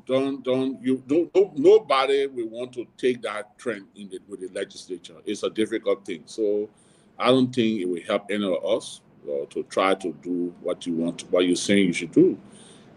When you heard they suspended some members and they were not being paid, it's not a finance ministry were refusing to pay them, but the check had to be signed by our people there. What if the chairman of the Ways and Means Committee decided that they will not release that payment to the bank? So there are a lot of things the legislature, a lot of power the legislature have, that if you're not there, you will not understand it. It's not in violation or anything, but that's how the legislature works. On the overall, the Registine, this call is not just from you and Dr. Brooklyn, it's from the Liberian people. The legislature, now that the noise, the hulubalu in the House of Representatives has ended, we need to recalibrate. We need to pay more attention. We need to stop the politicking and govern. The country needs direction. We need to work along with the executive and give direction for the country. We're talking about healthcare delivery. We're talking about water and sanitation. We're talking about education. We're talking about drugs. This government, one of the campaign team was to fight against drugs or Kush. I don't see us doing much to fight Kush and other things. So we need to do a lot. This is not one man's responsibility. It's a collective effort. And I cannot sit here and say the House of Representatives. We have what we call concurrent jurisdiction. The only thing the Senate can do, that the House can do, is to confirm people. But everything else has to do with both of us. The House can do anything with all the Senate concurring. The Senate can do anything with all the House concurring to become a law. So we have concurrent jurisdiction, and we must work together, we must complement each other. I think it's about hard time that we meet. And let's say, look, if we have these extra facts in our budget, for example, every year, and I will start that argument. Every year that a legislator is entitled to duty-free personal continuum, personal item. Nowhere in the world where somebody will want to buy a car every year and get duty-free. So I would say do the scheduled depreciation. The scheduled depreciation is 33.3% per annum. So that would be in 3 years, your car may have depreciated. So you give a legislator, for example, that duty-free once every 3 years. So it will be twice in a regime. Okay, in the period of a government. So these are things, because if you just did that calculation on duty free, if every member of the legislature were taking duty free every year, trust me, a lot of money will go against it. Okay, you go to IRA, you check today, they will tell you, I don't know the last time I used duty free LRA, but how many others will say the same thing? So those are some of the things we need to look at. Let's look at the fact. Those extra incentives, those extra things that we get that could trickle down to the ordinary citizens. Let's do it. So again, it doesn't just go the House of Representatives. We all are guilty. We all should take the. So you said a few. I got to interrupt you before Glennie and Dr. Bopler come in here. You said a few months back that you were making small money. You needed more. You said that's no. You said my salary and benefit are too small. I need even double. You said that on the show. Are you taking that back now?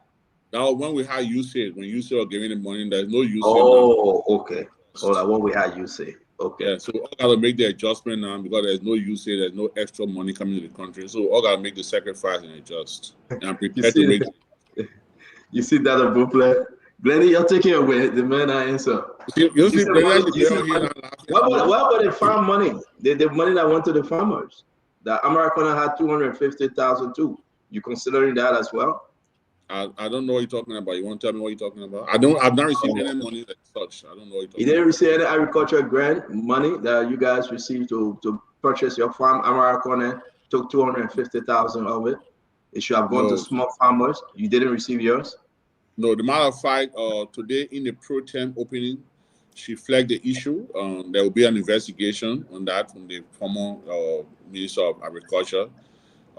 Thanks to Senator Nathaniel Mangay, who has been champion of that issue on the Senate floor, and it was lifted today by the pro tem, and a formal investigation will be conducted on the expenditure of those money, of the money in question. So your name is now on the list. No, unfortunately not. I wish I had something for my farm. Your farm? Who did you buy your farm from? Phoebe Henry grandfather? Was that his farm? That was a personal transaction. I won't discuss. No, you're a senator. Nothing personal. You're a senator for the people of Birmingham County. My farm. Did you buy the farm from Phoebe Henry family? The house you get spoon FN in, who you bought that house from? I think it was the Strikeout family members. The station bought it from. So your farm, who you bought it from? The Herrings? I think it was the Herring family, the farm bought it from. Okay.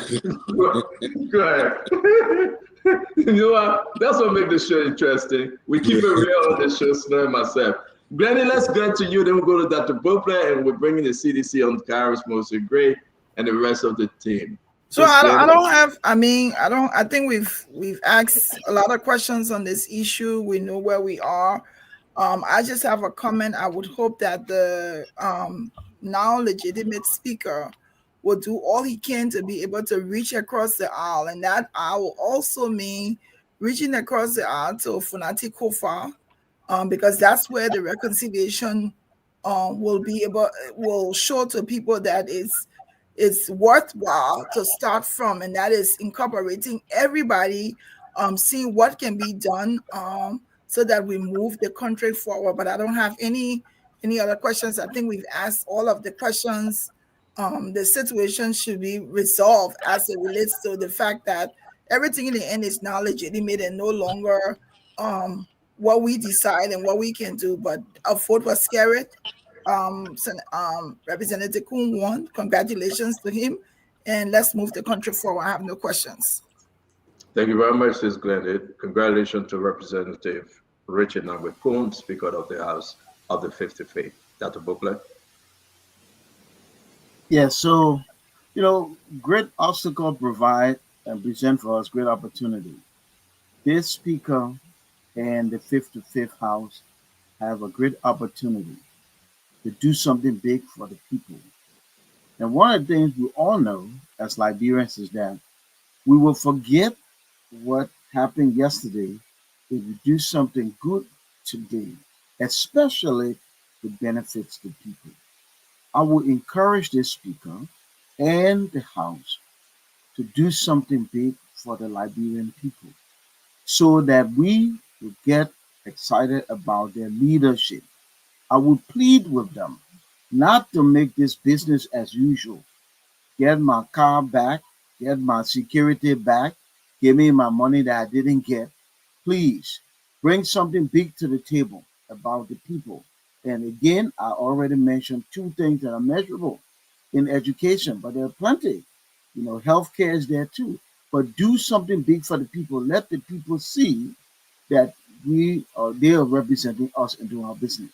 The final thing I would say is it's a little sensitive. I'm saying anyway. Representative Famila and all of you who are friends of the speaker, come around the speaker and you help the speaker to lead. Temperament is important in leadership. Temperament is important in leadership. And you, the speaker now leading, legitimately, he holds the thermostat in the house. Keep it moderate so that everybody's respected and so that you engender cooperation for everybody. If this new speaker, our speaker now, can do that and put something big on the table in the interest of the people, I think history will remember them well. Thank you very much, Dr. Beauclerc. I want to bring in my brother Gray, Honorable Gray. Yeah, I got two questions, right? Sure, Honorable Gray. Go ahead. Although I would love to pick up from the point you struck, though you didn't elaborate on it. You said the tolerance level of the Unity Party is low. If I'm right, that tolerance level very low. I do concur with you with the level of hate vindictiveness from the character from the Unity Party. I concur with you, especially from the executive branch of government. Do you think, with Richard Kun calling himself a regime speaker, and with what we've seen for the last 1 year, 4 to 5 months, of the reckless behavior of the executive branch of government, not just the callous disrespect for the rule of law, but just the behavior to other people and the way this country is divided and the leadership of the country has failed to bring the country together, to speak to the political actors in the country, bring this country together, reconcile this country. Don't you think that will have an adverse effect on Speaker Richard Kun? Well, I will use the word hate like you used. I still maintain that I think the tolerance level of the Unity Party is very low. They don't subscribe very well to opposing views, and the need to reconcile this country cannot be overemphasized. Cannot be overemphasized. And it has to be done deliberately. It has to be done on a bipartisan approach. We are very fortunate to be in a country where 2 former presidents live. Very fortunate in Africa, where 2 former presidents live, one of the current establishment and one from the opposition community. And you know, in most other countries, like in Ghana, in Nigeria, you have what they call the Council of State. It's in the constitution. You took the Ghana constitution today or Nigerian constitution, you have the Council of State. And the Council of State is a advisory board that helps the president in major decision making, national decision making. And the Council of State composed of former presidents, former vice president, chief justice, speaker, and all of those things. Despite which political party you come from. I will encourage President Boyka and the Unity Party to seek a genuine reconciliation in this country. Having an election to win with less than 20,000 votes in the runoff, it tells you that it is a divided nation. And reconciling this nation should never be taken for granted. We need to reconcile this country. Go on Facebook. If you went on Facebook today and said something in favor of the government, 50% of the readers will support you, 50% will insult you. If you went there and said something against the government, 50% will hear you, 50% will insult you. It's a divided nation. Politics will come and go. Like you say, Akara, I use you as an example. You and Clarence Massacre had an enviable relationship in the legislature. Enviable. They wanted to spoil it. You almost spoil it. Yeah, because you're trying to take me from Ecuador. You didn't succeed. They keep Clarence there. And Clarence, if you pinch Clarence today, you will see Unity Party jumping out of him. If you pinch Akaros today, you will see CDC jumping out of him. But Clarence and Akaros were like this. They had an enviable relationship. That's what we need in Liberia. That's what we need. The country, and I remember standing almost a year ago on your show. At the time, you still had Dwalu then, Ava then. What happened to them? They gone? They left you? What happened? You changed your tune, all your friends left you. Anyway, let's go ahead. So at that time, I said on your show that day, I said, we are in a divided nation. And Call your name, I will answer you. Call your name, I answer you. No, let's go. Finish your pass. And I remember that night, Dwalo was on the show, and Dwalo disagreed with me that the country is divided. And I still maintain that the country is divided. The country is divided. It can't be business as usual. Look, Stanton, honor the regime of Charles Taylor. Whether you like Taylor or you hate him. Taylor became president and brought people like Ila Seribi then in his government. That was never MPF or MPP, man. People like Roosevelt Johnson then, or Fede Kaman then, Backward Murphy, chairman of MPA Bull. Even though he had a misfortune with the situation in Sierra Leone, he was accused of Cotivar, all of that. But you saw a country trying to come together. There were missteps, don't get me wrong. Madam Salif, she took over, she brought the Antoinette side in that not necessarily the Unity Party people. She brought them on board. She brought other people on board. When George Weah took over, yes, along the way, you will argue with me that those people joined the CDC in the end, but the Vani Salif, the Sam Wulu, the Eugene Nangwe then, they have supported Madam Salif against George Weah. I remember when we were campaigning for George Weah to be senator of Monserrado County, Eugene Nangwe, Sam Wulu then, they were with Robert Salif. They were Robert Salif. Akara's on the show will tell you. But when Mr. Weah took over, he brought those people in the government. There were people that came in the government to where Madam Salif was president. She made Natalia Magay, who was the CDC chairman, assistant minister of internal affairs. She made George Weah, the opposition leader in the country, as her peace ambassador. Stanton, we have to make efforts to unite this country. And I come in humble submission tonight. I'm not attacking anybody because you know, we can't cause you all on Facebook for 1 year. But let's reconcile this country. It's important. When election comes, we go to election, we fight each other. But so let's start with the reconciliation. Are you saying now you take back your statement that you want the government to fail? You want Joseph Bola to fail? Well, stand on. Let's talk about that statement. And maybe you could play that statement for me again. But you know what I said, and I will continue to repeat it. I said then, and I will say today, that I want this government to be a one-term government. Now, you asked me a question, and I spoke in context. I mean, people then that admire me, people that are related to me, or have criticized me just based on the propaganda that has been carried by this statement. But what did I say? You asked me, in 2029, there's George Weah, there's Jeremiah Cohn. Who are you going to support? Or an alternative? I said, well, I'm your alternative. I myself want to run. And you said to me, oh, you don't want the government to, you don't want the government to have a second term? I said, no.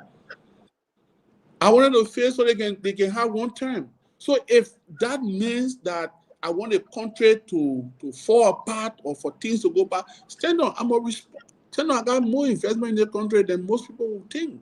So I want this country to prosper. I want it good for Liberia. I never wish evil for this country. And let me make that point clear tonight. I spoke in context. And then the context in which I spoke was I want the government to be a one-term government. That was what I said. But to come now and make it low, like, I want all the human beings to die in the country. I want the country to suffer. I want hardship in the country. No, I did not say that. And I'm not a man that run from what I say. So you don't want the government to fail? Stand on. I want this government to be a one-term government. So you take it how you want. You want the government to succeed, for the people of Liberia to succeed. So how can you separate the people of Liberia succeeding under this government, but the government should fail? Stand on. I want Liberia to prosper. I'm a responsible opposition. I want Liberia to prosper. I want it good for this country.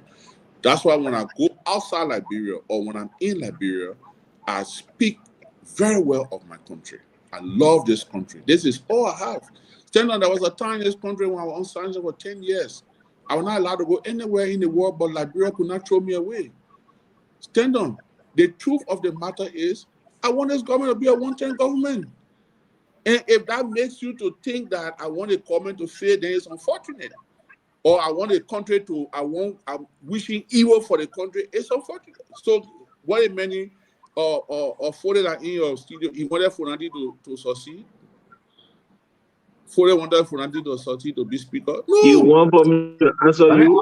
I just interrupted. I will feel great. But stand on. Let me make this point clear, and I really want this point to go downward. Look, in February of 2024, the Minister of Information, Jeremiah Pierre, was on your show, on a very small show, and he told the world that President Becker will be a one-term president. I can challenge you. I can say that recording. You can play it. No, he did. We all heard Jerry Limit saying that. He did. Yes. He said one president. We have. But he didn't say that the government should fail.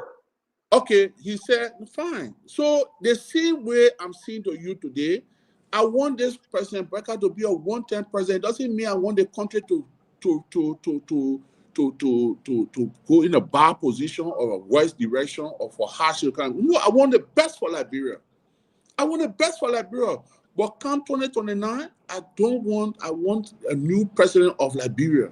That's my position. So if I'm not saying it right, it's not going where I should say I want the government to succeed, but it should not have a second term, maybe that's what I should say. Then okay, I want the government to succeed, but I don't want to be re-elected. If that sounds good. Now you answer the question, Senator. Now you answer the question. Okay, good. So you want the government to succeed, but you don't want to be a two-term government. We'll come to you. That's the booklet finish. That booklet, go ahead. What you say? No, I'm just saying, CEO, that the question you asked, the senator finally answered. He doesn't want the Unity Party going to be a two-term government, understandable, but he wants the Unity Party going to succeed, because if they succeed, then Liberian people succeed, and those two things are not mutually exclusive. You can say, I want this government to do well for the next 5 years, so the people of this country can benefit, but I don't want this government to have a second term. You can say both. So it sounds like the senator is saying both. But now the senator make the correction. Great, finish up your second question, sir. I will pick on two things that you raised, then we'll lay my foundation for my question. I like when you said you get more investment in the country than some of these people. I know by President Becker Access Declaration, I have more investment in Liberia than him. Thereby his Access Declaration. So we don't intend to bring this country down because we got investment here. I like what you said. I also like what you said that you want them to get one thing. Maybe you will not say it the way I say it, but I want Becker to fail because he's a failure. It doesn't mean well for the country. I want it because he's a failure and he has failed the country. My point here is this. You said something where you responded to Stanton on the issue of the CDC strategy, which is very important. Between 20... I beg you, can you, thank you. Yeah, somebody was muting me. Between 2012 to 2018, let me just say 17, the CDC didn't have speaker. We didn't have deputy speaker. We didn't have protein. In fact, 19 senators endorsed President Becker in 2017 election, including Abache, who became protein. Check the record, it's a public record, including Abache, who became protein. My question will come back again. Because when we won the election, we provided a deputy speaker position to the Unity Party to keep the balance in the House of Representatives. That's what we did. We wanted cohesiveness, we wanted coordination. You know what we did, in fact. My concern here will stick on reconciliation. Do you think that President Boyka has demonstrated his desire to reconcile this country? Thank you, Honorable Gray. Thanks a lot. Senator? Honorable Gray, again, your choice of words will be different. And I want to publicly thank Dr. Brooklyn. Again, I will go back on this for once. I don't want anything bad to happen in this country. I want the best for Liberia. I want the best for my country. Yes, I want the government to be a one-term government. And if that will offend people, then it's unfortunate. But I want a one-term government. I don't want a second term for them. But I wish the best for them. I wish the best for Liberia. So if I'm drawing the line right now, then it makes sense to others, fine. But that's my position. And I think what upset my friends was not, I think they understood exactly what I meant. I think they got upset because I said one term. I think that was what aggravated them, that I was saying. Matter of fact, one of them told somebody, say, oh, the man won't take breath from our muscle, we're attacking. So that's, for me, that's democracy. The work of an opposition is to criticize. The work of the ruling party is to defend their turf. So they're defending their turf and they, say what they want to say about me. I really don't mind. But to come to your different question. Huh? I said, that's when you saw the man and you saw the... if that's the order of the day, that's the ruling party is sorting. If that's the order of the politics, then so be it. I don't these things don't move me, to be honest with you. They say what they want to say, they do what they want to do, and that's it. But I mean, again, I would say clearly that I wish that unfortunately, the first person that made that pronouncement is the Minister of Information. He said clear on the air that President Boyka will be a one-term president, but nobody got upset with him. But when somebody else said, then he gets fed. Anyway, let's move on. I'm great. I don't know. Sometimes it's difficult, and that's why we're talking to Fode. We said it. Sometimes the leader has to be careful with the surroundings. And last night, I think Fonanti Kofa said the same thing. President Boyka has more advisors than any president has had in modern history. There are more advisors in the executive mansion than any president in modern history can count. Everyone seems to have their own agenda around the president. Everyone. Some of the agenda is for them to make money. Some of the agenda is to keep the opposition away. Some of the agenda is to make sure they just give the president wrong information. So everybody got their own agenda. But it's the Boyka-Kun administration. It's no other administration, it's a Boyka-Kun administration. So the two of them bear the greater responsibility. President Boyka is not just the president of Liberia. For his age and experience, he's the father of the nation. Now, in some nations which you will admit, you can have the president and you can have an elderly statement that people refer to as the father of the nation. So he's the father of the nation. He has to make a deliberate effort to reconcile this country. I pray for the day where I will see President Boyka, former President Weah, former President Salif having breakfast together or just talking in a meeting. I pray for that day. We saw today for 6 months, more than 6 months, the representative could not sit on the same roof in that same chamber. Today we saw them there. We saw them were in our session, having session, looking at Facebook, looking at them laughing, joking. Yeke wearing their t-shirt, the other one happy, the other one happy, the other day joking. I pray for that day that we will see our country moving in that. Look at the other day, John Mahama, he drove to go and visit Nana Akufo-Addo. He drove to him. Somebody raised the other day, somebody said about Nana Akufo-Addo, he running against so the man go visit him. But he's a major political stakeholder. He wants a party to win the next election. The matter of fact, the MPP in Ghana now is doing a thank you tour around the nation and mobilizing support for the next election already. So, Stanton, I will close on this matter. That was sometimes when I see people attacking Stanton. Let me make example of people that are on the show with me. When I see people attacking Stanton and be accusing him of being leading the CDC, I just laugh. This Stanton, I know you're not supposed to CDC. But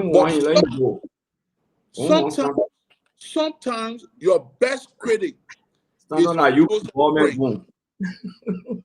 Sometimes your best critic is your closest friend. And not everybody that criticizes you hates you. The president has to make a deliberate effort to reconcile this country. And anybody disagree with me that the country is not divided, then so be it. But we need to put this country together. We need to reconcile this country. And the need to reconcile this country has never been more than it is today. It's a divided nation, and we must work together, honestly work together to reconcile this country and move it forward together. Thank you very much, guys. We're going to wind down. It's 7:16, 11:16 La Bureau. My brother Vendetta Patrick. Let's hear you, my friend. Yeah, quickly, CEO. I'd like to push back a little bit with a question. It is imperative to state clearly that the reconciliation that we are talking about should not be about compensation of jobs. You know, I listened to the senator talking about, you know, people who did not support the CDC or the Kimberley Minister time. They were factor that during the regime of Charles Taylor, critical voices were brought in. But we know how tyrannical that regime was. People were not free. When you talk, they will pick you and carry for safekeeping. And sometimes you may never return. So reconciliation, it should not also be in the context of three presidents coming together and talk. What happened to the rest of the people? I was at the Capitol today. It is an inherent problem that we have here. We divided on religious lines, on political lines, on ethnic lines. You can never bring us together. I was at the Capitol building today, and what I heard against Musa Belete, the other person will never, they can never be senator in this country. That thing, it is an indelible mark planted in our heads that when you come from a certain area, you can be, no matter what you do. So, is that the problem of the president? This is an old age problem. And when the Democrat won the election, they brought the best brains. They're not talking about government of inclusion.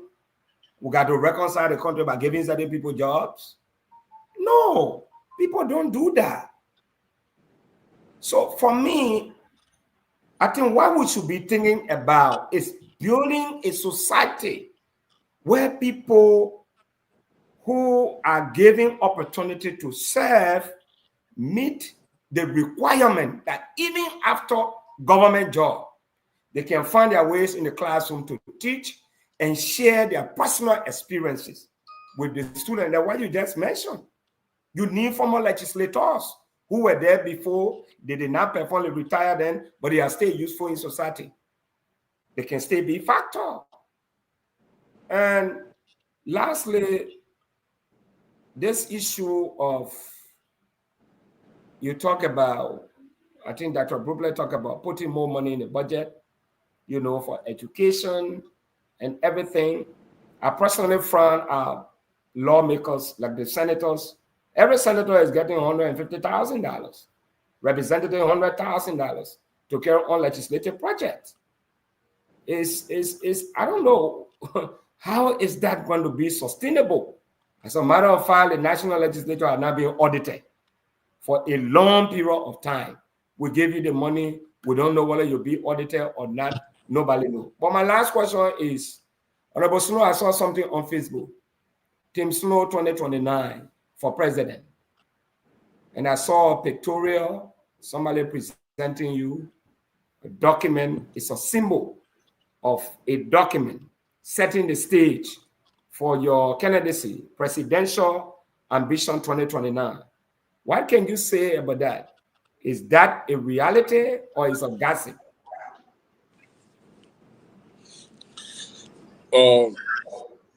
So when you talk about the different things you mentioned first, let me go to those things. I said again, I didn't speak specifically to jobs. I made several examples. I talked about former President President Mahama going to visit former President Nana Akufo-Addo as an example. I talk about the three presidents sitting together, and the reason why I use the three presidents because they have followers. President Berger won, former President Weah with almost 20,000 votes. So it tells you that President Weah has followers. It tells you that President Berger, as head of this country, head of government, president of the country, has followers. It tells you that Madam Salif had 2 terms here as president. It tells you she has followers. So I believe if the example, if this standard is set from the top, the followers will follow that good example. That's why I use that. So there are many examples we all can make. Like you did, you added your own to or added mine. So I'm not speaking to a specific thing to say give people a job for work. No, that's not what I meant. So let's just clear that air so that tomorrow morning nobody will say, oh, because next thing they'll say, oh, they gotta have breakfast, eat together before they reconcile, or they gotta get a job. No, I'm just giving examples, different examples that we can use to reconcile the country. Okay. Regarding what you saw on Facebook, yes, a group of young Liberians met with me today, and they presented me a blueprint for a political action plan. That plan will be formulated, and that plan will be addressed and studied, and the necessary finalization of our action will be determined in the not too distant future. But yes, we are putting together a political action plan that will discuss national politics, that will speak on national issues, and will constructively engage the government on the future march. Well, why can't you just go join CMC, your brother party? That's also a possibility. I mean, you from NPP. Why are you leaving NPP? No, I'm not. So saying you think I should go join CMC, that's also a possibility. But are you leaving NPP? You're trying to form a new political party. No, and I think Vedela was saying when he said for president 2029. I don't think anything in that statement said for president 2029. It said 2029 as a political year, and we'll make decisions. We'll be making political decisions through our party, and because the group you saw today came from cross-section of political parties. There are people there from the CDC, there are people there from the NPP, there are people there from the Unity Party, there are people there from other political parties. So we will be discussing national issues. And again, we should not just see 2029 as just for the presidency. There are a lot of things that we need to put into perspective leading towards 2029, including 2029 itself. So Vendela, I would like to ask you, you can visit us and we'll give you our plan. Vendela can visit, and once the press is right, he will be there. But anyway. The only thing when you come to us, you cannot leave to go and regroup. Oh, okay. Before bringing food in, let me ask you a question though. Have you spoken to your friend, the vice president, recently? We had lunch together today. Vice President Jeremiah Kuhn and I, along with other senators, we were together today. We had lunch. We laughed. We joked. He presided over a session. He joined the Senate lunchroom where we all meet. Matter of fact, incoming Senator Samuel Koga was there. Other senators were there. The pro tem. We laughed. We talked politics. We joked. We shook hands before he left. We remain very good friends, and we are on opposing sides, but we're very mature about politics, and we respect each other. Okay, but Senator, it's always good having you, my dear friend. I thought I could say to ask you more tough question, but it's always good having you as we get ready to bring in DeLong sometime this week. Your tough question always come here, you can't reach. No, you see, when I want to ask my question, then we have interrupters, like Honorable Gray, you know. But again, I beg you. Again, it's good. It's good that you and Fode can reconcile on the show today. And it's a good thing. Again, I want to send a shout out. Fode, my brother, I like his passion. I think, look, Fode, they were in. Carl will tell you that in the legislative group or politics, you need what you call the flow fighter. You need people that got to just keep the turf burning. And sometimes they will shake the table, they will disrupt the process, but it's not personal. You need those kind of people. Do you think this is over? Do you think we will not go into another coup d'etat? The life of the bird is in the hands of Speaker Richard Coon. He can either squeeze it and kill it, or he can release a hand and let it fly away. But the life of the bird is in the hands of Speaker Richard Coon. Couple of things we as a takeaway. I'm gonna leave because I gotta go to Bible study. As You always, need it. I do. I seriously need it. You know that. Yeah. I really have to go, but they sure gonna position. They're sure gonna go. Yeah, it's sure gonna go because Dr. Richardson is conducting the rest of the program. And you next, Honorable Forty Formula. I want to say congrats to you, Forty, James Colette, the rest of you guys. But most of all, I'd like to take this time to openly say congrats to Funati Kofa for taking everything in him to resign and to the Rule of Law Caucus. Musa has some ability with laugh, with joke, and I think he's a fighter. He's not going anywhere. It is ball bounce, rule change. It is what it is for today, and we wish our country well. You cannot say more than this. My biggest disappointment year before I leave is CDC. There's no way you can see CDC as a party coming back. There's no way a party that just left power for 6 years, $16 billion, 25 million mop-up exercise, the airport money that was collected during COVID, all that money was confiscated and dragged into a private home where they are using at will. And today, they cannot do anything short of destroying themselves and shooting themselves in the legs. Everywhere they put a three-way candidate, they were beaten. They were flogged. Fully, this is a disgrace. We want to see signs and wonders about this great comeback. But a great comeback is look like it's just all talk. And tomorrow we'll have a special show on this. I think it's time for the new leadership in CDC. I think the former President George Manaway is tired. They should give it out to Senator Snow. I think there is no way everybody to get a hand hang in shame. I spoke to Honorable Gray in the corner. He frustrated. I spoke to Asido. He cannot come on the show today. He's frustrated. I spoke to every one of my CDC friends. They are disappointed. What we are saying today, my dear friend, what we are saying today, my dear friend, is Snow know that because Snow and myself have spoken quietly on this one. That's the reason why he's going to form a new political party. He's sitting with NPP. So,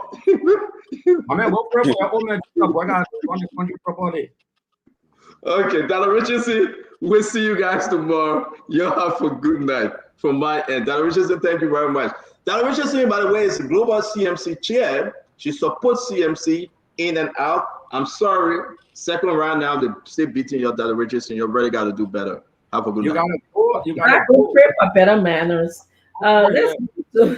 Let's move towards closing, and so we can allow our senator to have a good night. So we can just. I think the round was going around. You have me, you have Phoebe, and Kennedy.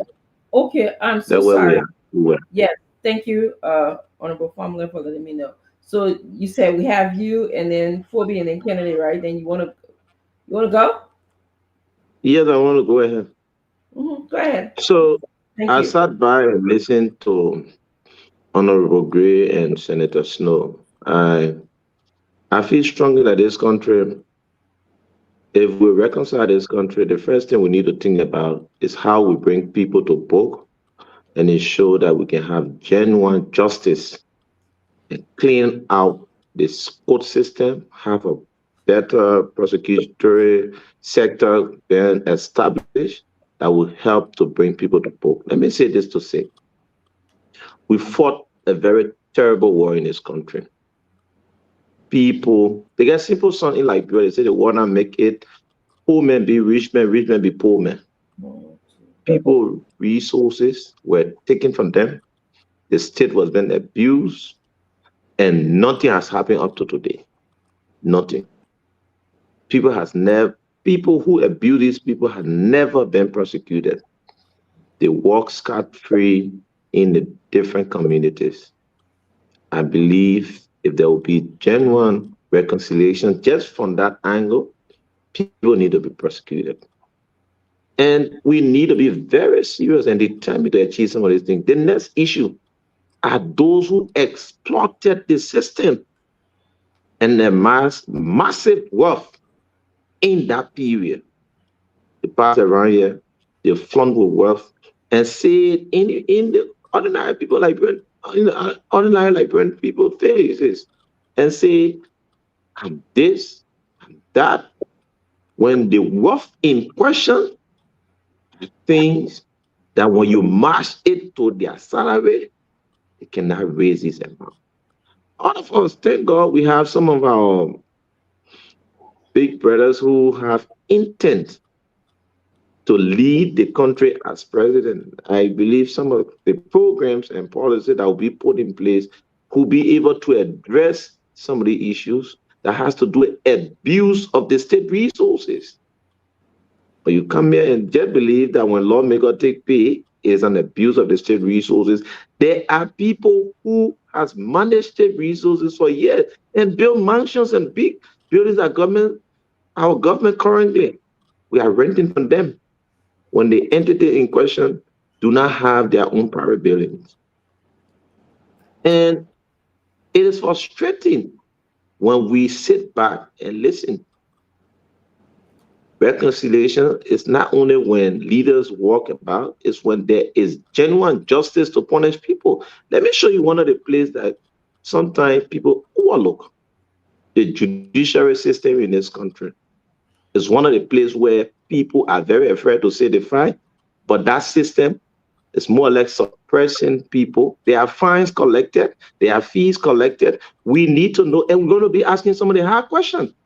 It will correct this country. We're going to ask some of the hard questions to ensure that we can bring the issues of accountability to the table.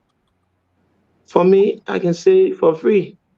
It is Honorable Gray who can say I work in government for 12 years, but I got asset and wealth in this country more than the known wealth for 47 years.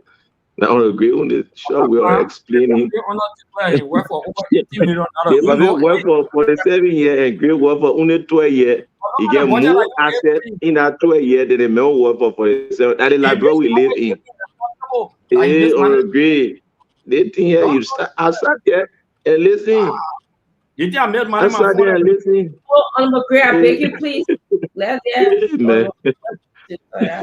So, this country, we need to be very serious. But I think the best thing we're trying to do now moving forward is to be able to put in a more reconciliatory tone. I can say for free, Snow is one of the big brothers I've been following for years. Snow was speaker in his house. The first time I ever saw him was in Kakata when you were campaigning for the former representative, Koli Soso Jala, in Kakata. So some of us, we've been following the political system, the political process in our country. For me, I believe we need a genuine, we need to we need to revamp the justice system. We need to ensure that there are clear people who have clear land to prosecute people who abuse state resources. It is not by changing government you get these things. It is when you have people who have clear agenda sitting in the executive to say, this is how we believe we can take this country. The next issue is that from the legislative end, I believe we're going to ensure that we put the past behind us and work to reconcile our code and ensure that we can bring some of the issues that have been problem and need solution on the table that we can unite around. In the legislature, some of the guys you'll see, let me just give you the fact. 90% of the people who supported Honorable Benedict today into this election, the last election, they didn't vote for him or he was contesting to be deputy speaker. 90% they didn't support him. There will all be alignment and realignment on the basis of issues. They are not personal. So we're going to build new alignment. We're going to build new relationship and ensure that we can bring some of those people who we believe has abused the state resources, and we need accountability for them. The issues of of how we move forward. Like Senator Snow said, the bird is in the speaker here. It is a will to decide as to whether it is alive or that bird is dead. But what we're going to do is to reach beyond the act. Everywhere we have highlanders, everywhere we have people who want to ensure that they believe that their personal positions should be the will of the general body. We try to reach out to talk to our colleagues. It is time to work for the Liberian people. It is time to ensure that we reduce the level of politics. It is time for major stakeholders to come together, run an opinion pool and say, yes, we can build this team. You get this small country, you get one new political party, CMC, CDC, COC, IMC, OMC, all they see running around here. GOGO, When they go, when they go to election, they get 1%, but they want to recall political party. This country, people vote on the basis of individual. CDC, President Weah, still remain relevant in this country. Whether elected or not, he's still relevant. The fight that he's around politically, he still has his supporter. Okay, And one of the wrong things, yes, I'm trying to wrap up. Thank you. People try to do is by thinking that when you buy more political leaders, their supporters in Liberia run away from them. No. They only try to stick with them to prove a point to you that if you want a conversation, you need to sit with them. Whether you like it or not, you can buy more CDC. 100 years, they still maintain a base that the president we are able to take to the pool and ensure that he can be general. I can guarantee that base because the way I'm seeing the country going, tribally people will vote.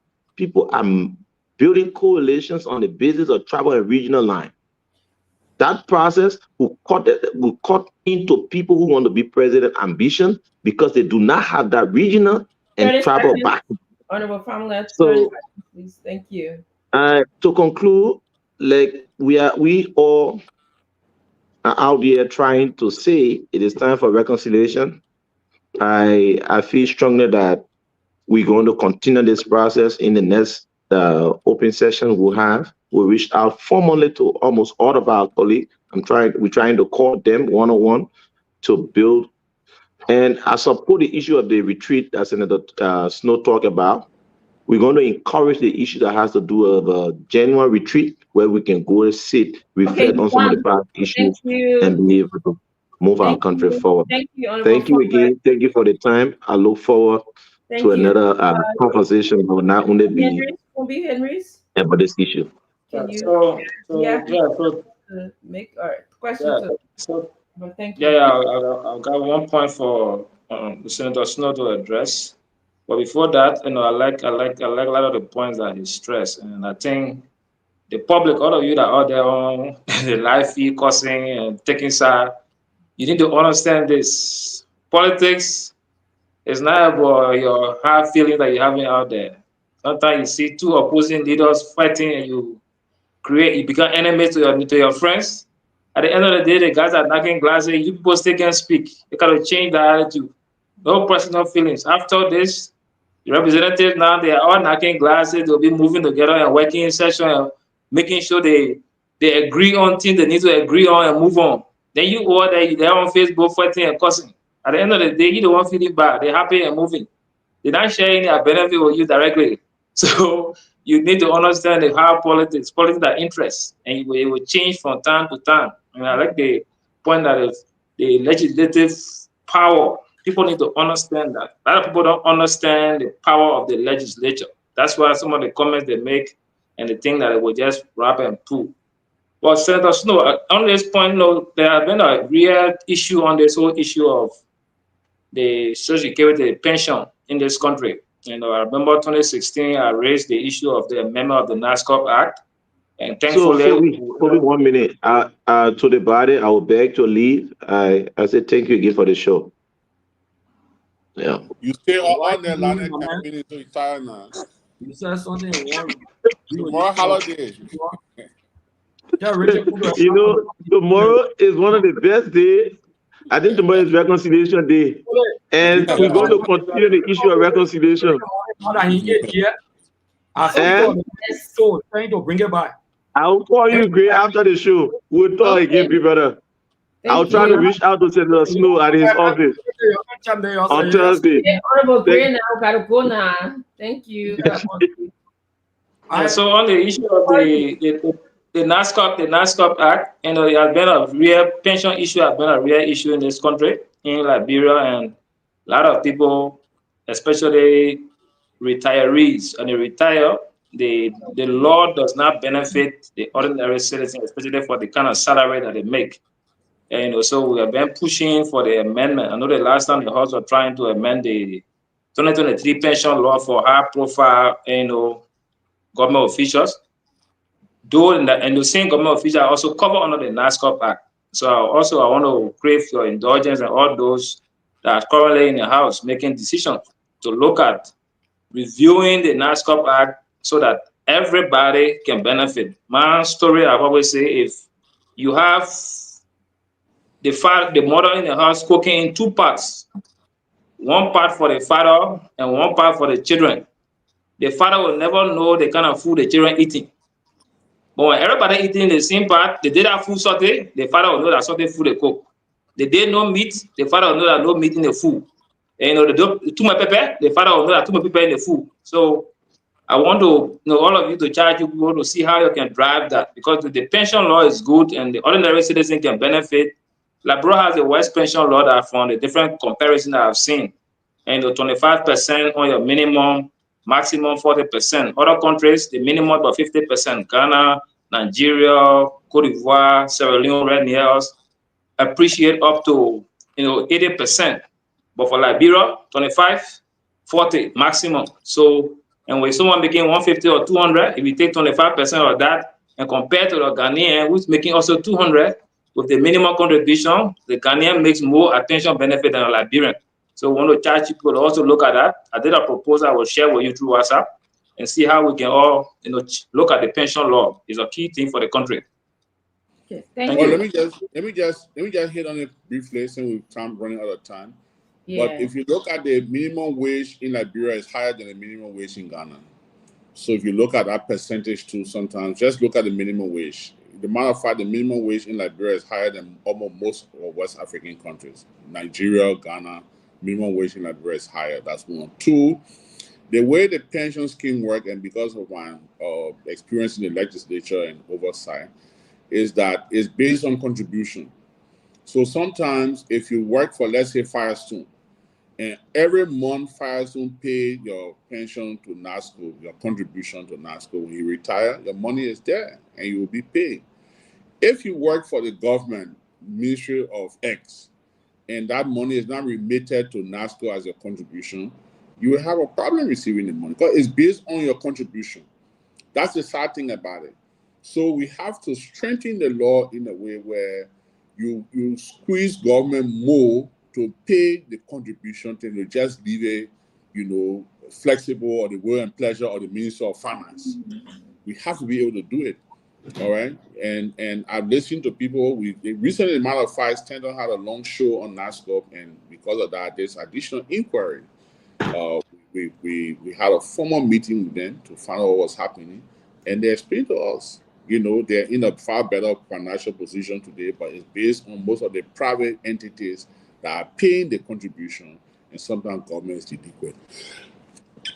Excuse me. Sometimes government is delinquent, and that has affected the beneficiaries, which we need to look at. Thank you, Mr. Kennedy. Yeah, thank you. Let me be really quick. Good evening, Senator Snow. How are you? I miss you today on the show. I miss you. Yeah, I just got back from Liberia, so I've been running personal errands and trying to catch up. When you move from America, one day you get back, you got to be trying to catch up. So we're playing catch up right now. Trying to pay the bills.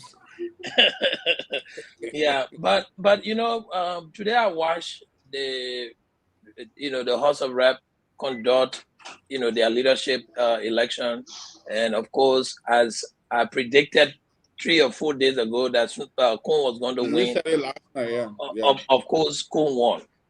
But for 7 months, Senator Snow, these people have not been working. Actually, in fact, Bility said that today. on during his speech. He said, listen, for 7 months, we've not done the Liberian people work. But meanwhile, they've been taking pay, right?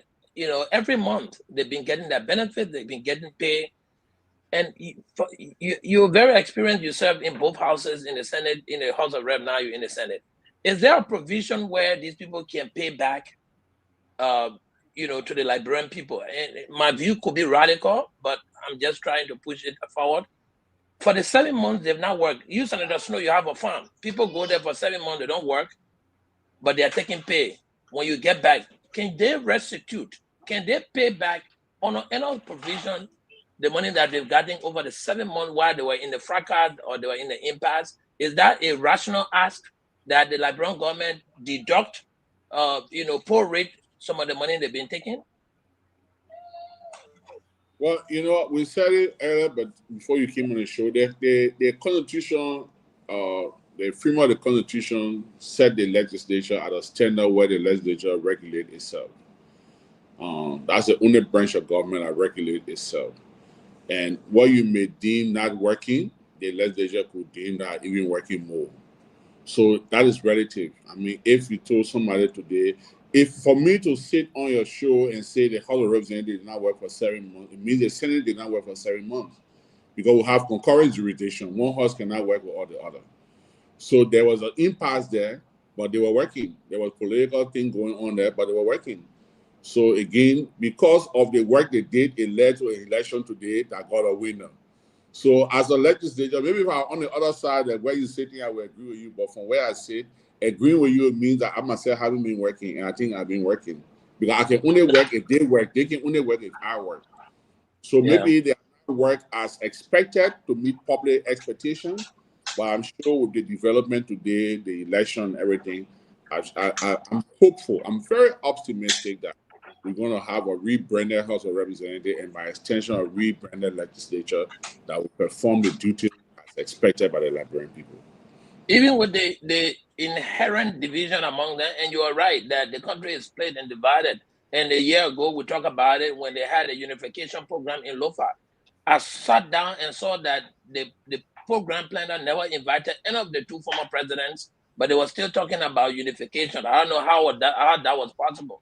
But then my question with the kind of breakaway and fighting that being in the house, we still have Fanatic Kofa, who is now a regular, ordinary, I don't want to say ordinary, but a regular, honorable man representing District 2.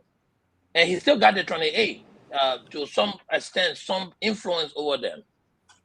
Do you envision any comeback of, you know, where they get dissatisfied with what Kuhn is doing? Could they come back and, you know, go back to the status quo of not being in compliance with rule of laws? You know, because I sat in that position before, as speaker, then forced to resign and sat down as an ordinary member, and then worked my way through with my friends. My character is different, my style is different. I mean, I don't take things personal in politics. Um, you know, we are politicians, we're not family members where we're forced to be together. We can laugh. You can, the British man would say, you smile when you're not tickled. You know, that's politics. That's how it is. I believe that if they all mean well, they all should be deliberate, intentional. They should be intentional about reconciling the house because it's only in their interest to reconcile the house. You'll be going for election in 4.5 years. They have to work in the district. They have to work for the Liberian people. They will be grilled, graded at the polls, and they must make it. And the responsibility rests on the head of Speaker Richard Kuhn.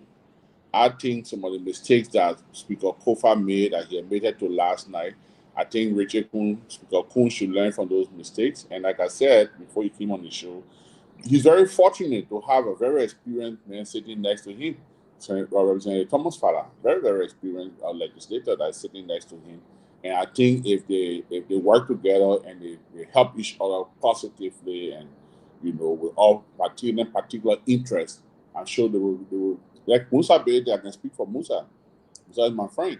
You and Musa can have a disagreement on the subject matter today. I will call each other up, and tomorrow you're working on something else. You don't hold, you know, malice or anything against anyone. He's a very open-minded person. He's very, very transparent in what he does. So I'm sure the others are there. I don't really know someone speak of Kofa like that. We are not friends. Like I'm friends with Musa Berete. But I can tell you tomorrow morning, anybody who even publicly voted against Musa call you tomorrow morning and say, I got a flat tire, please send your jack to help me put my car up. Musa will send a jack plus a jack truck and everything. That's the kind of person he is. So I hope others will do the same because they need to reconcile the house. They need to reconcile they need to reconcile the house. They need to reconcile the country. Cannot be overemphasized. We must do it and must be genuine about it. Thank you very much, Senator. Thank you for putting some sense in my head. Okay, guys. If it's okay with you, I see Nelson is already here. It's okay that we're all closed, or you have 1 or 2 minutes. And do you just want to say your parting thoughts, Senator Snow, and then we can go. Honorable Gray, do you have 1 or 2 things you wanted to say? I saw you moving your body. You muted. Yeah, I wanted to close. First, I want to say thank you for hosting the program tonight. To conclude it, I wanted to appreciate Honorable Snow for coming on. And I just wanted to reiterate 3 points just quick. 1, my job as an opposition is not to come and clap for this government. I will never make that mistake on planet Earth. I have a responsibility to ensure that this government is defeated. That's my job as an opposition.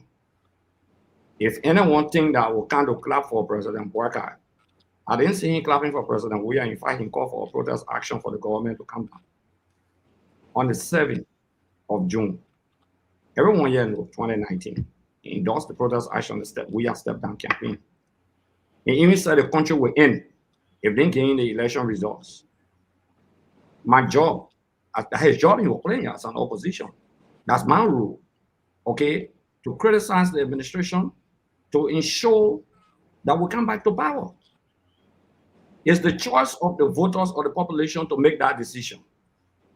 That's 1. The second thing I wanted to say, before they talk about accountability, is very important. Unfortunately, he left. I want to know you said we shouldn't go back. You said something about the legislature. Before they just open it back, for almost 7 months, Richard Kun took the pay of a speaker. He illegally took the money, even when the Supreme Court ruled. Accountability is not just about taking money. It's when you violate the laws of the country. It's treasonable under the Constitution, that's subversion. Why will Richard Kun, Mr. Richard Kun, why will Fambula come on the show here to talk about accountability and transparency? Why would he want to say because somebody worked for 12 years, it's not possible that somebody worked for 47 years to get more wealth than them? No, it's very possible. It depends on how you manage your money. Maybe some people put their money in Ray-Ban. Other people rejected it. Okay? Maybe some people took their money and they lavish it on liquor and other things. But the budget speaks to what came to every vice president, Republic of Liberia president, or a lawmaker. That public record. So for somebody to come and declare, say, all the days of my work, I will live on loan, okay? Or I only get $50,000 in my account. And some of us will get more than $50,000. It's not a crime, not because we work for 12 and work for 47. What kind of logic is that? What kind of disjunctive logic is that? And on Snowden open farm, yeah. Or you call him rogue, but guess what? The people who pay education ministry on Broad Street, they rented it to national government. You clap for them because he need Edwin Snow or the person need Akaros Gray. You talk about accountability, you get one economic crime on a Snow year and 40 year from the economic crime code for Liberia. That will be prosecuted and will get answer recovery team. They be impartial and run behind everybody in the country here. Just in less than 1 year and a half, the House of Representatives used over $13 million on what they call a committee hearing on those Snow. Don't play politics all of it. You my big brother, you know I'm very clear. $13 million on public hearing in 1 year on those Snow. And you say we shouldn't open Pandora, like they need to be audited first. Okay, Honorable Gray, you said 2 words, man. Thank you. Yeah, So thank you very much. Thank you. I know you could have called me up, but the people need to be prosecuted if they want I to don't want welcome. to call you off. I don't want to call you off. Yeah, any my Really? verses, I will hear you all the time. Anything you say. But people stealing here riot, then they kind of want to talk about credibility and transparency, just steal money and last people do like kind of violent with calling people liquor talk. So let us here party. No, we need to forge ahead. If we need to forge ahead, okay, people should not be talking about credibility because they don't have it. You look out on the snow, I see people questioning how you got your wealth. Snow came to power with money. Oh, yes, before you begin speak up. That argument, they let bother, you saw the snow here, they used to go to every day to begging. Okay. Not because snow can say it, that my friend, ask him. Not because I can say, or what time we used to go to Mirashine, other area and sit down with them and entertain them. But they don't want to see you. That snow they causing today. That more Adi will cause snow. That Emoto will cause snow who are living with snow. Because snow, you want to say, I beg you, man. Okay, snow, thank you. Thank you. But I can say what you can say, and I can say what other people will not want to say.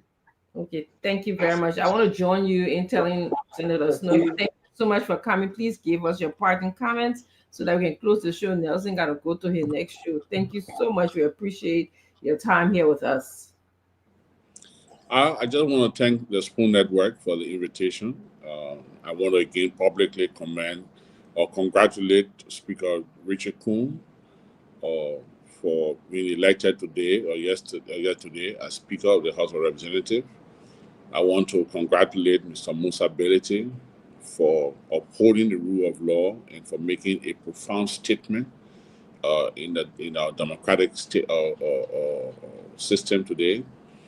And I look forward to always coming on this show to occupy the public space and contribute. You know, I don't take politics personal, so I make my point, say what I have to say, and I'm very serious about what I do in politics. So sometimes, if people decide that they will insult as the way forward, I respect them. I wish them well, but we will be deliberate and intentional about what we want to do, and we'll make sure we do it right. So again, thank you. Akaras, was good sharing this platform with you, Henry's, and Paul. I really miss you. I like you being on the show. I listened to you last night. I always follow you, and I miss you today. But I hope next time we can have more time together. Dr. Bridges, let me congratulate you for your preferment in the CMC, and I wish you well in your political endeavors. Thank you very much. Thank you. All right, everybody. Good night. Thank you, Senator Snow. Bye-bye. Bye-bye. Thank you. Good night. Nelson, bye. Yeah. Good night, Nelson. Yes, Mr. Nelson, Kennedy, Gray. Good night to all of you. Yeah. Comrade Gray. Gray, you are muted. Coming after the show. I was in gear, but my pastor don't say I'm a shut up. I will not talk. Megan to all. Well, folks, we want to say thank you for being here tonight. It's been a great edition of the program Spoon Talk. As you know, this is where you get the news. This is where you get the information from. I want to appreciate all of you tonight for being on here. Thanks to all of you who called in. The many of you sharing your thoughts in the comment section. We appreciate you. Those of you who just played the listening role or just watching the program, we appreciate you as well for being on here with us. You can join us tomorrow for another edition of the program Spoon Talk. Until then, my name is Nelson Collet. Have a good night, everyone. Nathaniel K. Hill, Jorancy F. We are. Thank you for being on, brother. I see Robert Kone. Weekly Chill, thank you for being on. Sio Mandela, we appreciate you. My more Charles Delan, thank you for being on. Telvin Payne, we appreciate you, sir. Ruth Goba, thank you for being on. We appreciate you, my Ruth. I see a lot of you. Abraham Amara Donor, thank you for being on tonight as well. Thanks to all of you. It's been a great show. It's been a very, very, very interesting edition of the program. Kwas. I see Miata Walker Graphics. Thank you for being on as well. We look forward to being here tomorrow. Up next is the late night show, the late night politics on Spoon. It's going to be a very great edition of the program tonight. You don't want to miss that. You can make up time to join us. Until then, G. Prince Jacobs, thanks to you, Noosh Noosh, Josephine Tokpa, all of you. We appreciate you. Kona Gator, Daniel Cannon, thank you. We appreciate all of you for being on here with us tonight. Have a good night, and you can make up time to join us shortly on the late night show, the late night politics on Spoon. And your boy right in the South Bend, judges on the beat. To get your information, to the spoon to be my spoon, spoon, spoon,